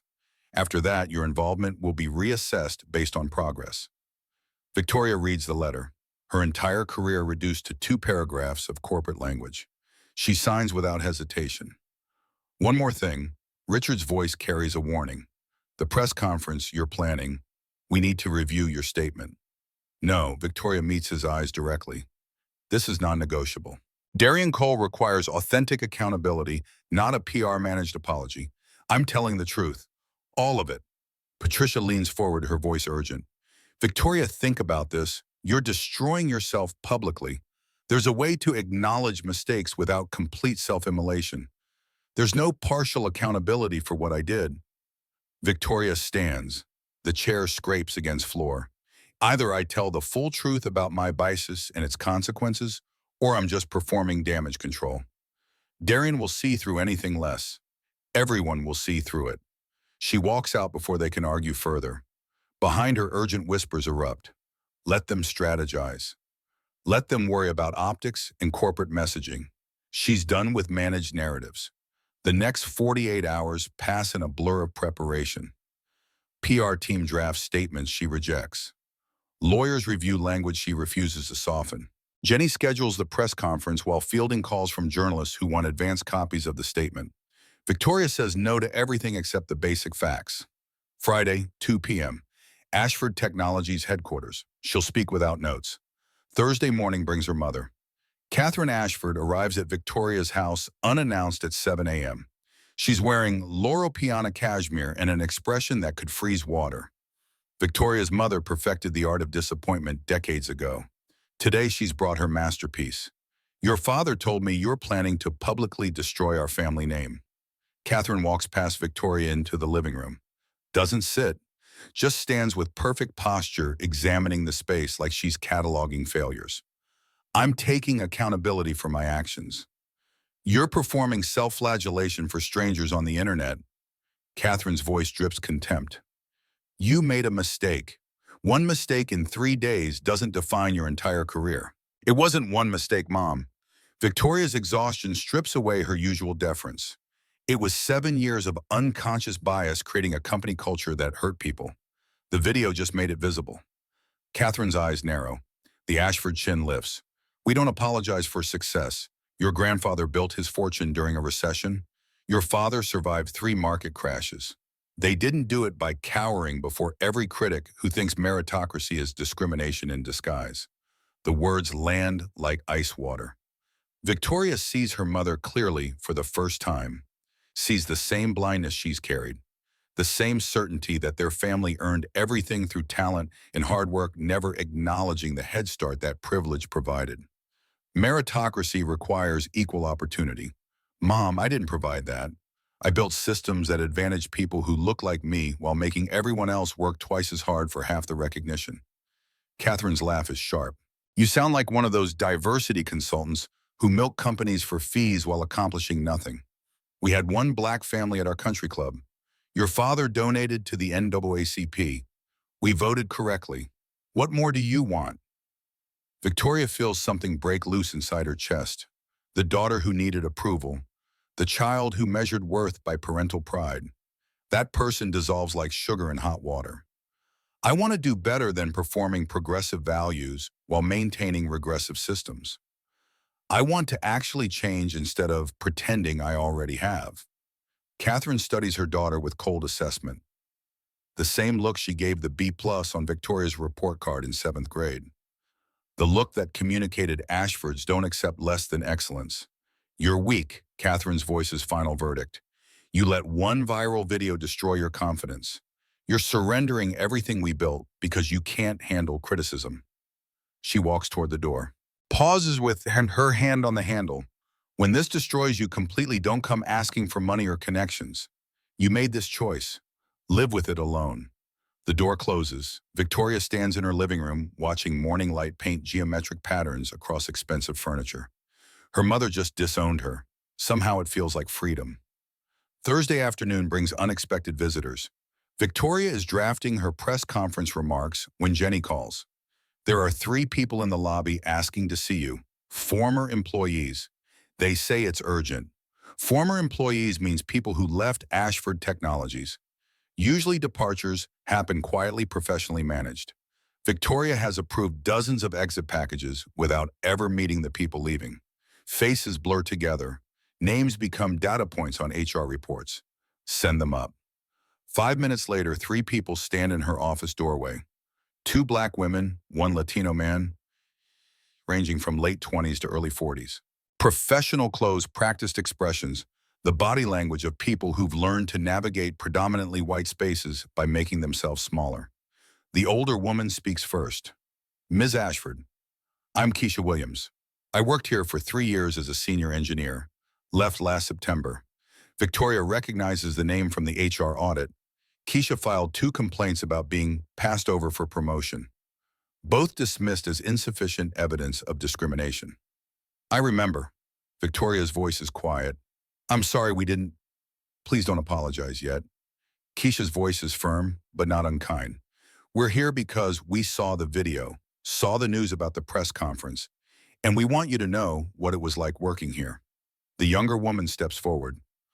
I'm Destiny Johnson, engineer for 18 months. I left because I was tired of being mistaken for admin staff. Tired of having my ideas ignored in meetings until a white colleague repeated them and got credit. The man's voice is soft but carries weight. Ramon Martinez, product manager for 2 years. I was told I had an accent problem even though I was born in Sacramento. My performance reviews consistently mentioned communication issues that my white peers never faced despite similar presentation styles. Victoria listens, doesn't interrupt, doesn't defend, just absorbs the truth she's been avoiding. We're not here for revenge, Keisha continues. We're here because if you're serious about change, you need to hear from the people who experience the culture you created. Not from a sterile HR report, from us. For the next 90 minutes they talk, share stories that make Victoria's stomach hurt, patterns she couldn't see because she never looked, microaggressions that accumulated into hostile environment, the exhaustion of constantly proving worth in ways white employees never faced. Destiny describes being asked to take notes in executive meetings despite being a senior engineer. Ramon talks about code reviews where his work was scrutinized 3 times longer than his white colleagues. Keisha explains how she watched less experienced white engineers get fast-tracked to leadership while she was told she needed more seasoning. The video hurt. Keisha's voice is gentle now. Seeing you treat that investor exactly how we felt treated every day we worked here. But we also saw an opportunity. If you're willing to actually listen, to actually change systems instead of just apologizing, maybe something good comes from this disaster. Victoria's throat is too tight to speak. She nods instead. Ramon pulls out a folder. We put together recommendations, things that would have made this a better place to work. Not diversity theater, real structural changes. He sets the folder on her desk. Victoria opens it, sees detailed proposals for blind resume reviews, standardized promotion criteria, employee resource groups with actual budgets, mentorship programs, bias training that goes beyond checking boxes. This is brilliant. Victoria's voice cracks. This is exactly what we need. We know. Destiny's smile is sad. We've known for years, but no one asked us. No one listened when we tried to tell you. They leave after extracting a promise. Victoria will share their recommendations publicly. We'll credit them by name. We'll make sure the changes they're proposing actually happen instead of disappearing into corporate bureaucracy. After they're gone, Victoria sits with their folder, reads every page twice. These three people she ignored, dismissed, failed to protect, just handed her the blueprint for redemption. The generosity of it makes her chest ache. Her phone buzzes. Text from an unknown number. This is James from Cole Ventures. Darian asked me to check in. Press conference still scheduled for tomorrow. Victoria types back, yes, 2 p.m. Full accountability, no managed PR. 3 dots appear. Good. Darian doesn't do business with people who perform contrition. He invests in real change. Don't make him regret this. The message is warning and encouragement combined. Victoria saves the number. She'll need allies for what comes next. Friday arrives with fog that refuses to burn off. Victoria wakes at 5 a.m. after 3 hours of fitful sleep. Her statement is written. 23 drafts reduced to 3 pages of brutal honesty. She reads it aloud 7 times each reading, stripping away another layer of protection. By noon, journalists start arriving. The conference room fills with cameras, lights, microphones. Major outlets sent correspondents. Tech blogs dispatch reporters. Even CNN has a crew set up in the corner. Jenny brings water that Victoria doesn't drink. Marcus appears briefly, squeezes her shoulder without speaking. The gesture contains more support than words could carry. 1:30, the PR team makes final sound checks. Victoria stands in the bathroom studying her reflection. No makeup artist today, no stylist, just her face showing every sleepless hour, every moment of reckoning. This is what accountability looks like. 2 p.m., Victoria walks to the podium. 40 cameras track her movement. The room falls silent except for the mechanical whisper of recording equipment. She grips the podium edge, feels the wood solid beneath her palms. The last real thing before she destroys herself publicly. 3 days ago, her voice shakes. 3 days ago, I committed an act of racial profiling. The clicking of camera shutters sounds like rain on metal. I refused to shake hands with Darian Cole, a black investor who traveled across the country to meet with me. I judged him based on his appearance and the color of his skin, not his credentials, not his character. I called security. I had him removed. I humiliated him publicly because I decided in seconds that he didn't belong in my world. Someone's flash goes off. Then another. The room fills with harsh light. There is no excuse. This was not stress. This was not a misunderstanding. This was bias. Pure, unexamined bias that I carried without awareness because my privilege protected me from ever having to question it. Victoria looks up from her statement, meets the eyes of journalists recording every word. I am committing to the following actions. She reads Darian's requirements. Each one sounds like self-immolation. By the time she reaches $5 million personal donation, reporters are typing frantically. Phone cameras capture every moment. I will be transitioning out of the CEO role immediately to make space for new leadership. I hope my failure can serve as a lesson. Success means nothing if we fail at basic human dignity. The questions come fast. Will you resign from the board? Victoria's hands grip the podium harder. I will remain on the board for 6 months in non-executive capacity. After that, my involvement depends on demonstrated progress toward real cultural change. Do you think this apology is enough? Words are never enough. Action is what matters. I'll spend the rest of my career proving I've learned from this. What would you say to other executives who might harbor similar biases? Victoria pauses. This is the moment, the quote that will be replayed on every news segment. Examine yourself before you destroy someone else. Your assumptions have consequences. Real consequences for real people. The press conference ends. Victoria walks off the stage feeling lighter and heavier simultaneously. She destroyed her reputation, ended her career, became a permanent cautionary tale, but she told the truth.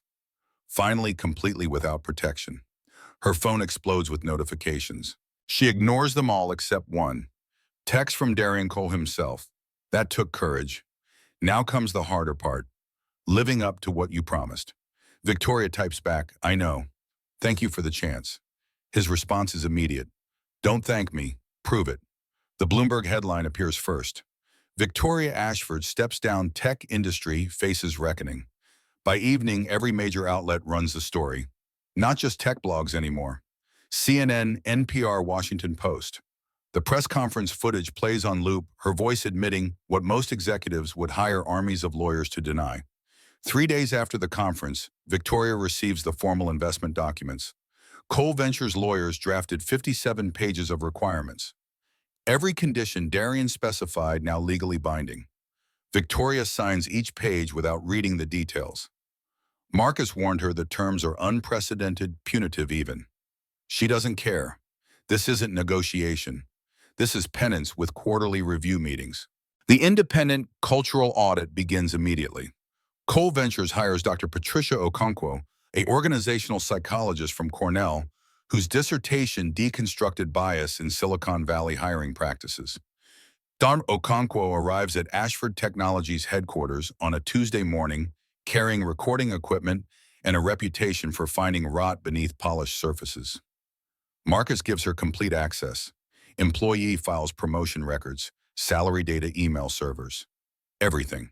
Dr. Okonkwo sets up in a conference room and starts interviewing staff. Word spreads quickly. The auditor isn't here for theater. She's excavating truth. Victoria watches from a distance. No longer CEO, she has no office, no assistant, no daily obligations. The board assigned her a small workspace on the 38th floor, 4 levels below the executive suite. The demotion is deliberate, visible. Every employee who sees her sitting in a cubicle that once housed junior analysts understands the message. Fall from grace has physical dimensions, but the space gives her unexpected perspective. From here, she sees the company she built from the inside rather than above. Hears conversations in the break room where people speak freely because they don't notice her anymore. Watches the micro interactions she missed from her corner office. The way certain engineers' ideas get credited to others. The subtle exclusions that happen in casual lunch invitations. The coded language in performance reviews that punishes some while elevating others for identical behavior. Okonkwo's preliminary findings arrive in week 3. Victoria receives them via email marked confidential, though the full report will be published as part of Darian's transparency requirements. She opens the PDF at 11 p.m. alone in her Pacific Heights house that feels more empty every day. The executive summary is brutal.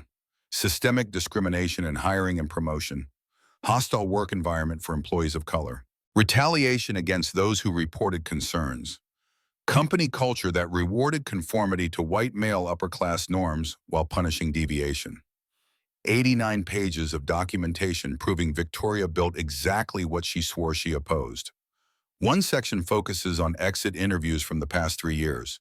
37 employees of color left voluntarily.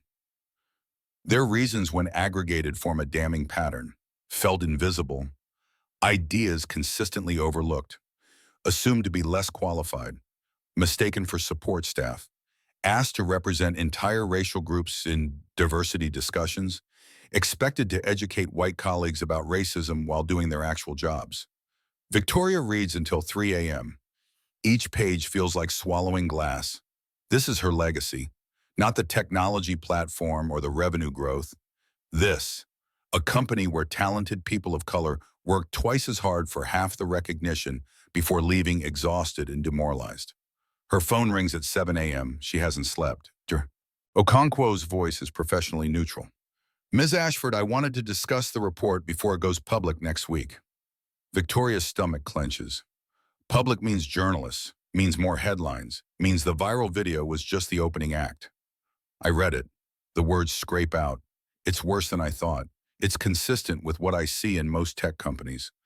Dr. Okonkwo's tone softened slightly. The difference is you're actually letting me publish findings. Most companies bury this data behind NDAs and settlement agreements. That doesn't make it better. No, but it makes change possible. Visibility precedes accountability. You can't fix what you won't acknowledge exists. They talk for 30 minutes. Dr. Okonkwo explains her recommendations. Blind resume reviews to eliminate name-based bias. Structured interview processes with standardized questions. Promotion criteria that remove subjective assessments like culture fit or leadership presence. Salary audits to correct pay gaps.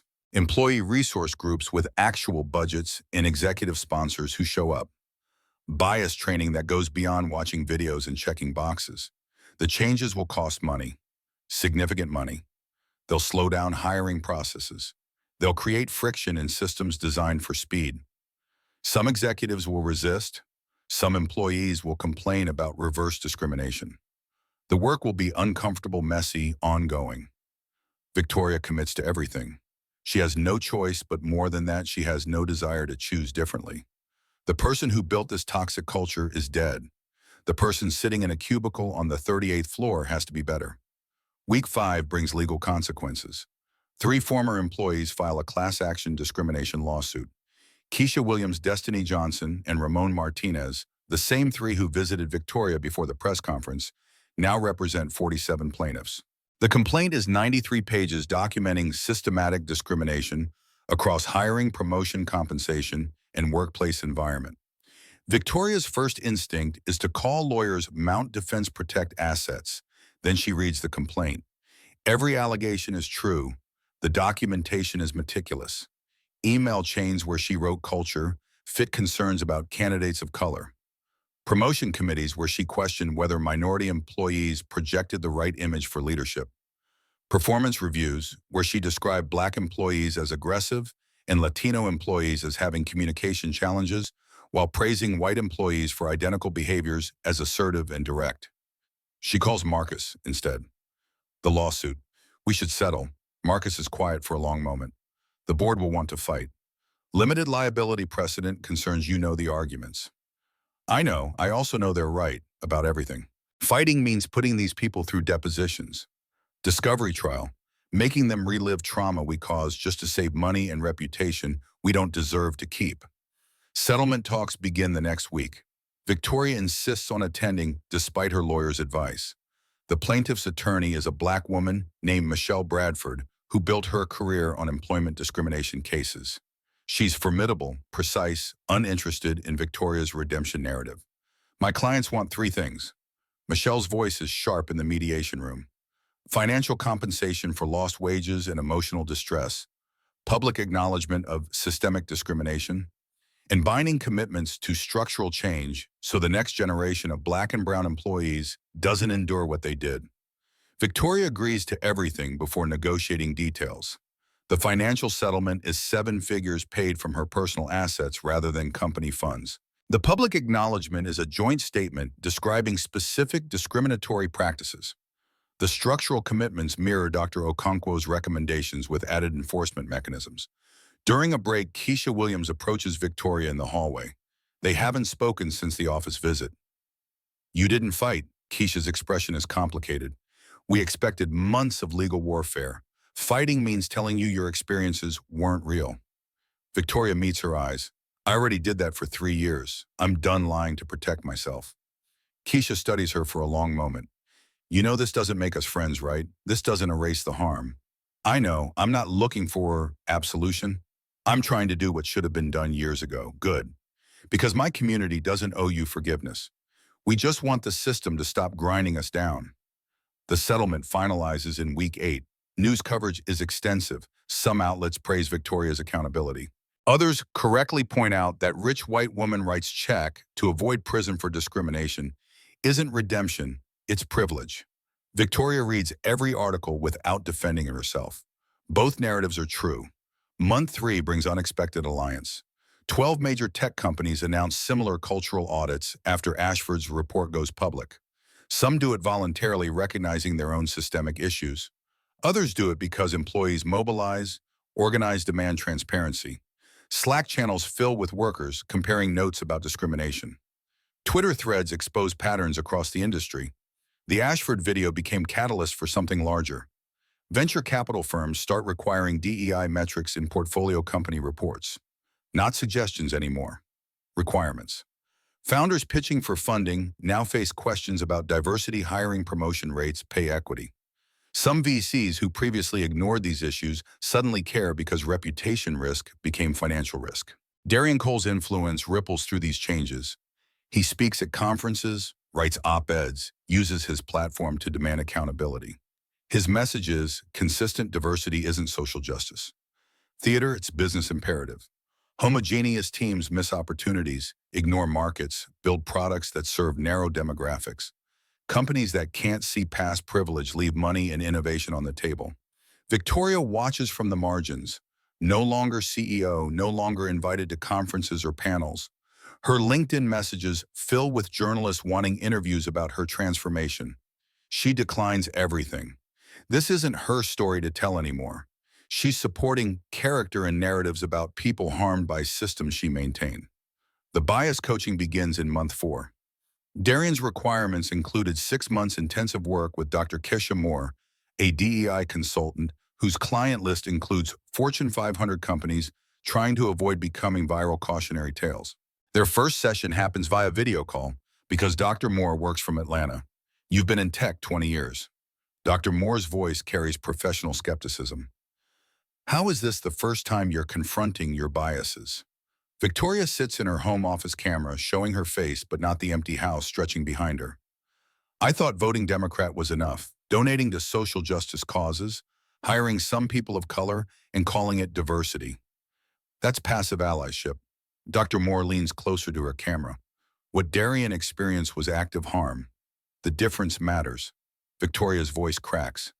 How do I live with that? You live with it by changing, not performing change for audiences. Being changed. The work happens when nobody's watching.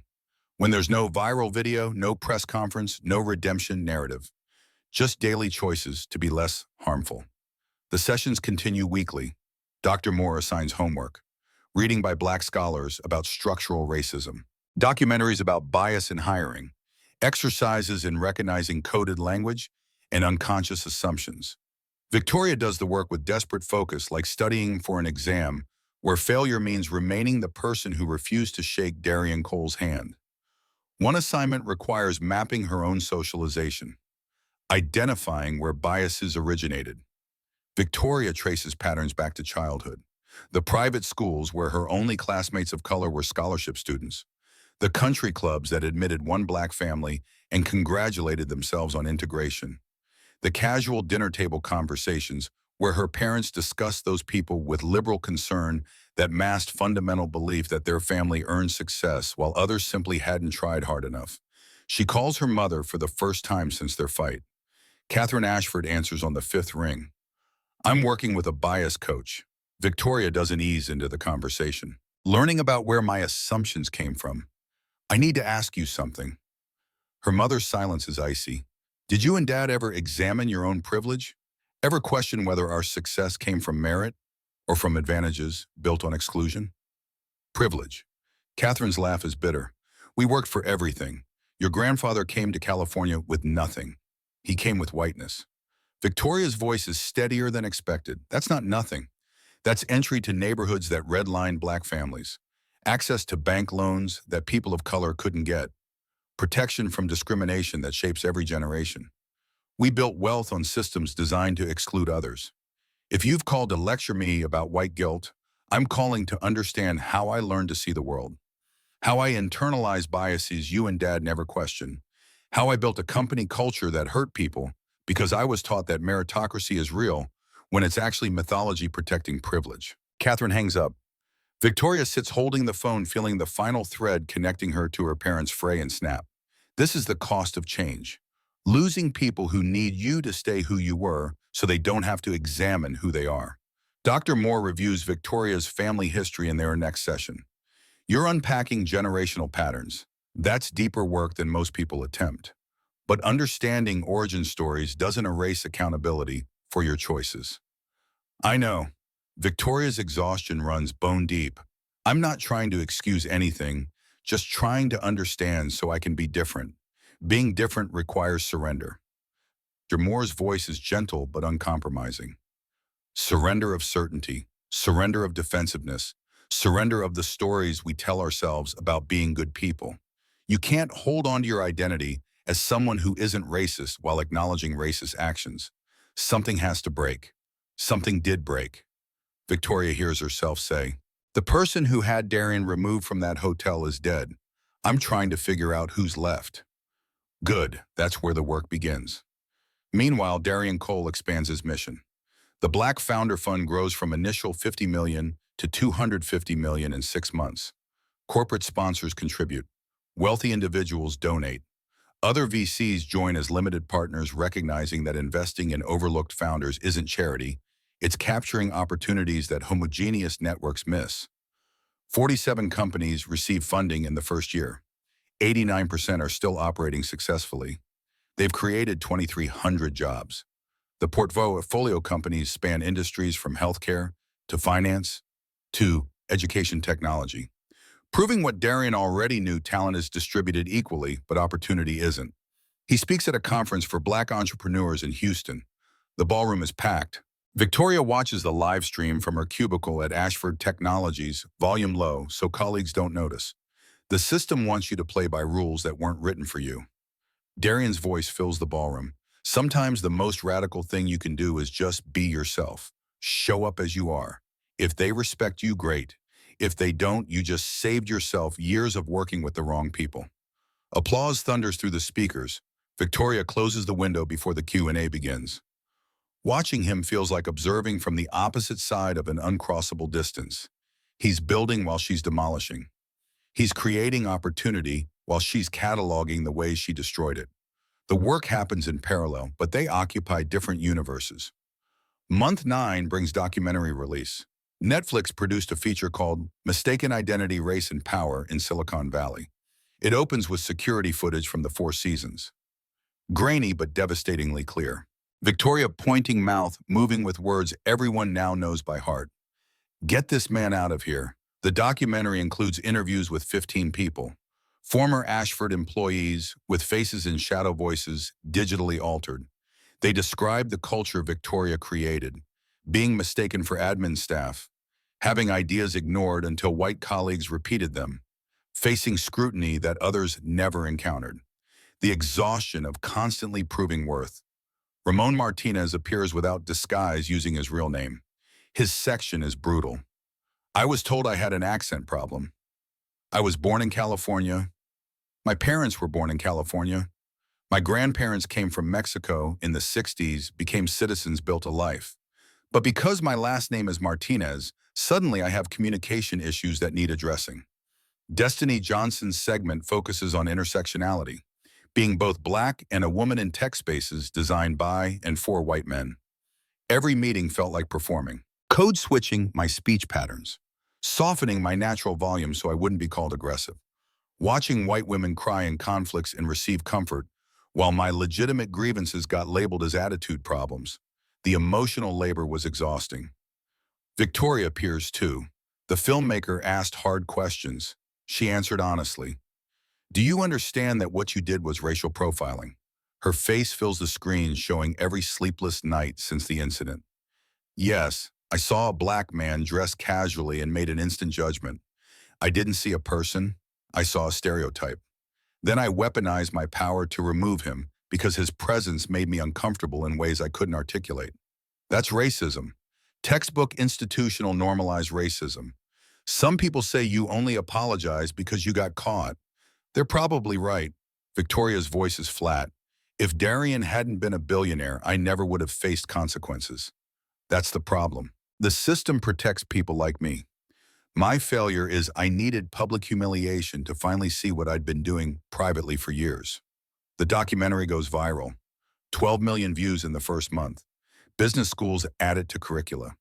Harvard writes case study. Stanford hosts panel discussions. The story becomes teaching moment, cautionary tale catalyst for conversations that should have happened decades ago. Victoria doesn't watch. Can't stomach seeing herself admitting what she knows, but hearing it in her own voice creates fresh shame.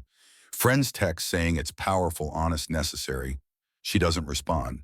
This isn't about her courage. This is about harm she caused and people brave enough to speak about it publicly. 1 year after the Four Seasons incident, Ashford Technologies looks transformed. The diversity numbers tell part of the story. Executive leadership is now 43% people of color. Engineering managers are 51% diverse across race and gender. Promotion rates equalized after implementing Dr. Okonkwo's standardized criteria. Pay gaps corrected through systematic audits. But numbers are easy. Culture is harder. Marcus Brooks leads all-hands meetings where employees describe observable changes. The microaggressions haven't disappeared, but they're addressed instead of ignored. Employee resource groups receive budgets and executive sponsorship that shows up. Bias training evolved from checkbox exercise into ongoing practice with accountability. Not everyone is happy. 3 senior engineers quit complaining about reverse discrimination. 2 executives challenged the new promotion criteria as too rigid. Some employees grumble about resources devoted to DEI work that could fund product development. Marcus addresses resistance directly. We're not taking away opportunities from anyone. We're ensuring opportunity actually exists for people who've been systematically excluded. If that makes you uncomfortable, examine why meritocracy only feels fair when you're benefiting from rigged systems. Victoria attends the anniversary all-hands meeting from the back of the auditorium. No longer board member after her 6-month non-executive term ended, no longer employee, just observer invited by Marcus who thought her presence might matter. She listens to speeches celebrating progress, watches employees who once avoided eye contact now speak freely about challenges and victories. After the meeting, Keisha Williams approaches. She's been promoted to engineering director. Her team grew from 5 to 17. She looks different, not diminished or exhausted, confident. You're not scheduled to speak at the investor summit next week. Keisha's voice carries no hostility, just observation. I'm not invited. Victoria keeps her voice neutral. I'm no longer affiliated with the company officially. Darian Cole specifically asked Marcus to invite you. Said something about accountability requiring follow-through. You coming? The question hangs between them. Victoria hasn't seen Darian since their 15-minute confrontation in his conference room. Haven't spoken beyond brief email exchanges about audit findings and progress reports. The distance felt appropriate. She destroyed his dignity. He saved her company. The debt is unpayable. What is there to say? If Marcus wants me there, I'll come. Keisha nods once, turns to leave, then pauses. You know this doesn't mean we're good, right? Some of us are healing. Some of us are still angry. Your transformation doesn't erase our trauma, I know. Victoria meets her eyes. I'm not looking for forgiveness. I'm trying to be less harmful going forward. Then keep showing up, even when it's uncomfortable, especially when it's uncomfortable. The Investor Summit happens at the Four Seasons. Same hotel, same lobby, where Victoria's life imploded 1 year ago. Walking through those doors feels like entering crime scene. The marble floors gleam, crystal chandeliers scatter rainbow light. Everything looks identical except Victoria, who is unrecognizable compared to the woman who stood here in cream Chanel, refusing to shake an extended hand. She wears simple black dress, no designer labels. Arrives alone, no assistant or entourage. Stands near the entrance, watching guests arrive, successful founders and investors who occupy the world she used to inhabit. Some recognize her, most don't. The erasure is complete. Marcus finds her at 8:45. Thank you for coming. His voice carries genuine warmth. The company is thriving because of changes we made. You should hear about that. I'm just glad people kept their jobs. Victoria manages small smile. That's what mattered. More than that happened. Marcus's expression is serious. We built something better, something sustainable. The tech is still solid, but now the culture supports rather than destroys the people creating it. Darian Cole arrives at 9 exactly. Navy polo pressed khaki's leather portfolio. He looks unchanged. Same calm confidence, same relaxed posture. Victoria's breath catches.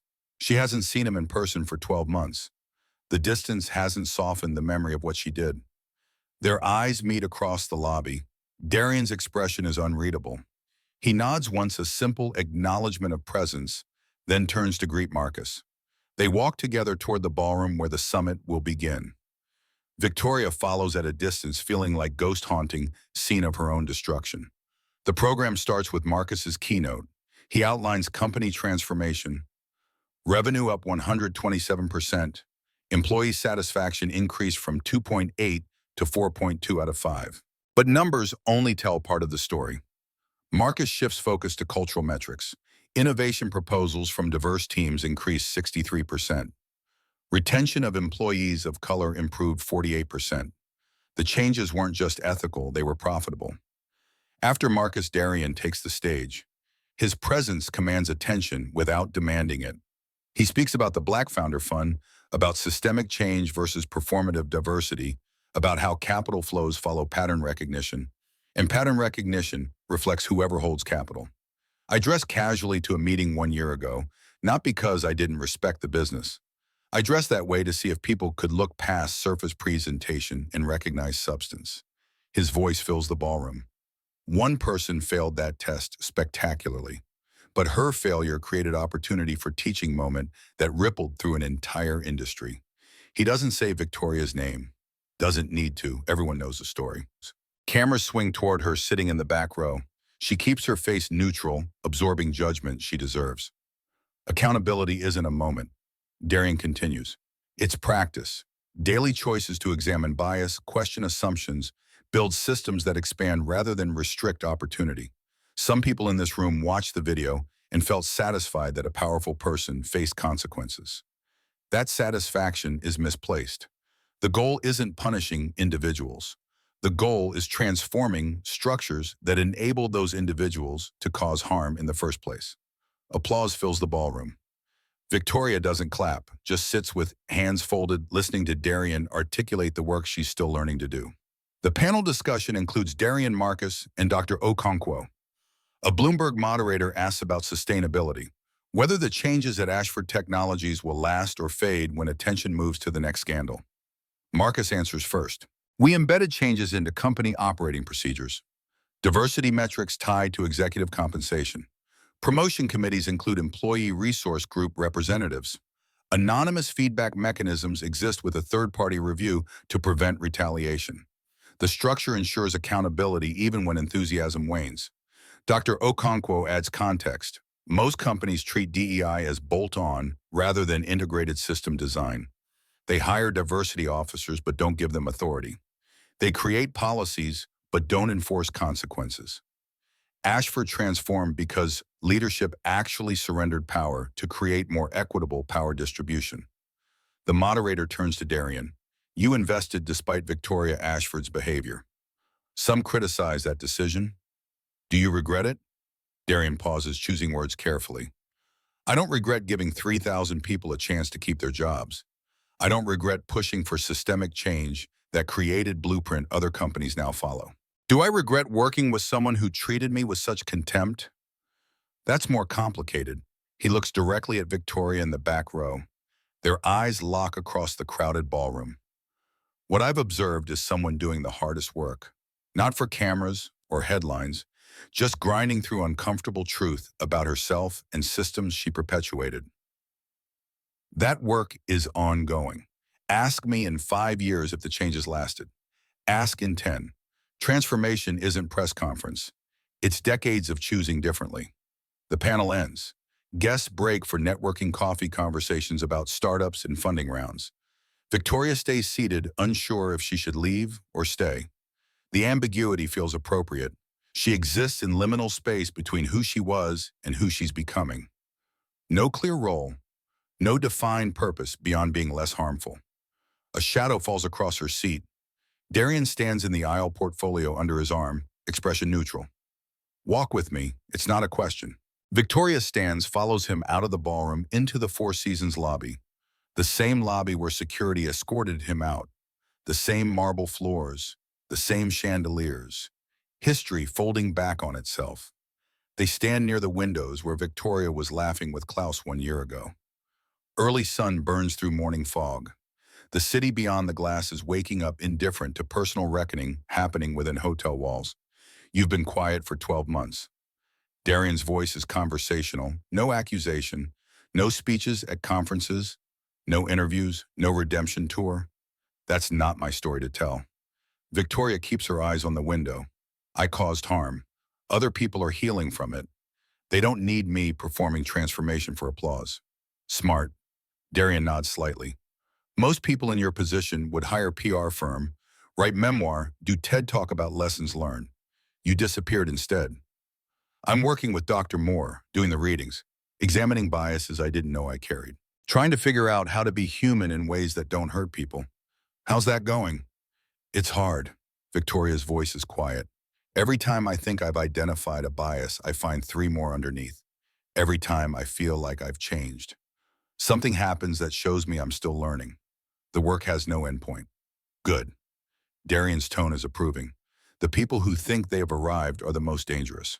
Confidence in your own lack of bias is usually evidence you're not looking hard enough. They stand in silence for a moment. Around them, summit guests network and laugh. Business as usual. The world keeps spinning despite personal apocalypses. I never apologized to you. Victoria forces herself to look at him. Not properly, not in the way that matters. I'm sorry I treated you like you were invisible, like your humanity was less important than my comfort. I'm sorry I weaponized power to make you small when you deserve respect. Darian studies her face for a long moment. You already apologized. Publicly. At cost to yourself. That apology was about consequences. This one is about you. About the harm I did to an actual person who deserved basic courtesy and instead got contempt. The words hang between them. Darian's expression softens almost imperceptibly. I accept your apology, not because you've earned forgiveness, because accepting it acknowledges the harm happened and you recognize that. Some people never get there. He extends his hand. Victoria stares at it. This hand she refused 12 months ago. This simple gesture that became viral content teaching, moment symbol of everything wrong with bias in Silicon Valley. She shakes it. Firm professional. The touch lasts maybe 3 seconds. Then Darian releases her hand and steps back. Keep doing the work. His voice carries weight of someone who's watched many people fail this test. Not for redemption or reputation. Because it's right. He walks away. Victoria stands alone by the Four Seasons windows, hands still tingling from human contact, watching Darian Cole leave with his dignity intact. Just like he did a year ago, except this time, she recognizes what she almost destroyed. Not just an investment opportunity, a person, someone whose humanity she failed to see because her privilege taught her that some people don't matter. The work continues. Victoria returns to her small house in Pacific Heights that's up for sale. She's moving to cheaper neighborhood downsizing, divesting from trappings that insulated her from reality. The $5 million donation to Black entrepreneurs came from assets she thought she'd earned, but can now see resulted from advantages others never received. She doesn't teach at Stanford like she once imagined. No university wants the cautionary tale leading seminars. Instead, she volunteers with Dr. Moore's practice doing research and administrative work that supports DEI consultants, helping other companies avoid becoming viral disasters. The work is unglamorous, invisible, exactly what she needs. Every week she attends bias training sessions, not as punishment, as practice. Learning to notice coded language question assumptions, recognize when privilege makes her blind. The learning never ends. Every session reveals new patterns, new blindness, new work required. 3,000 people still have jobs.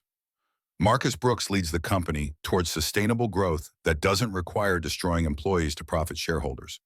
The Ashford technology story becomes case study in how catastrophic failure can catalyze genuine change if people choose accountability over defensiveness. Darian Cole expands his work. The Black Founder Fund announces plans for satellite offices in Atlanta, Chicago, Detroit. Cities where talent exists but capital flows remain restricted by who controls investment decisions. He's building infrastructure that outlasts viral moments, creating pathways for generations of entrepreneurs who will never need to test whether investors can see past polo shirts.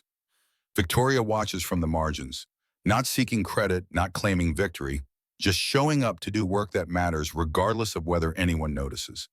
This is what accountability looks like after cameras stop rolling, after headlines fade, after redemption narratives get exhausted.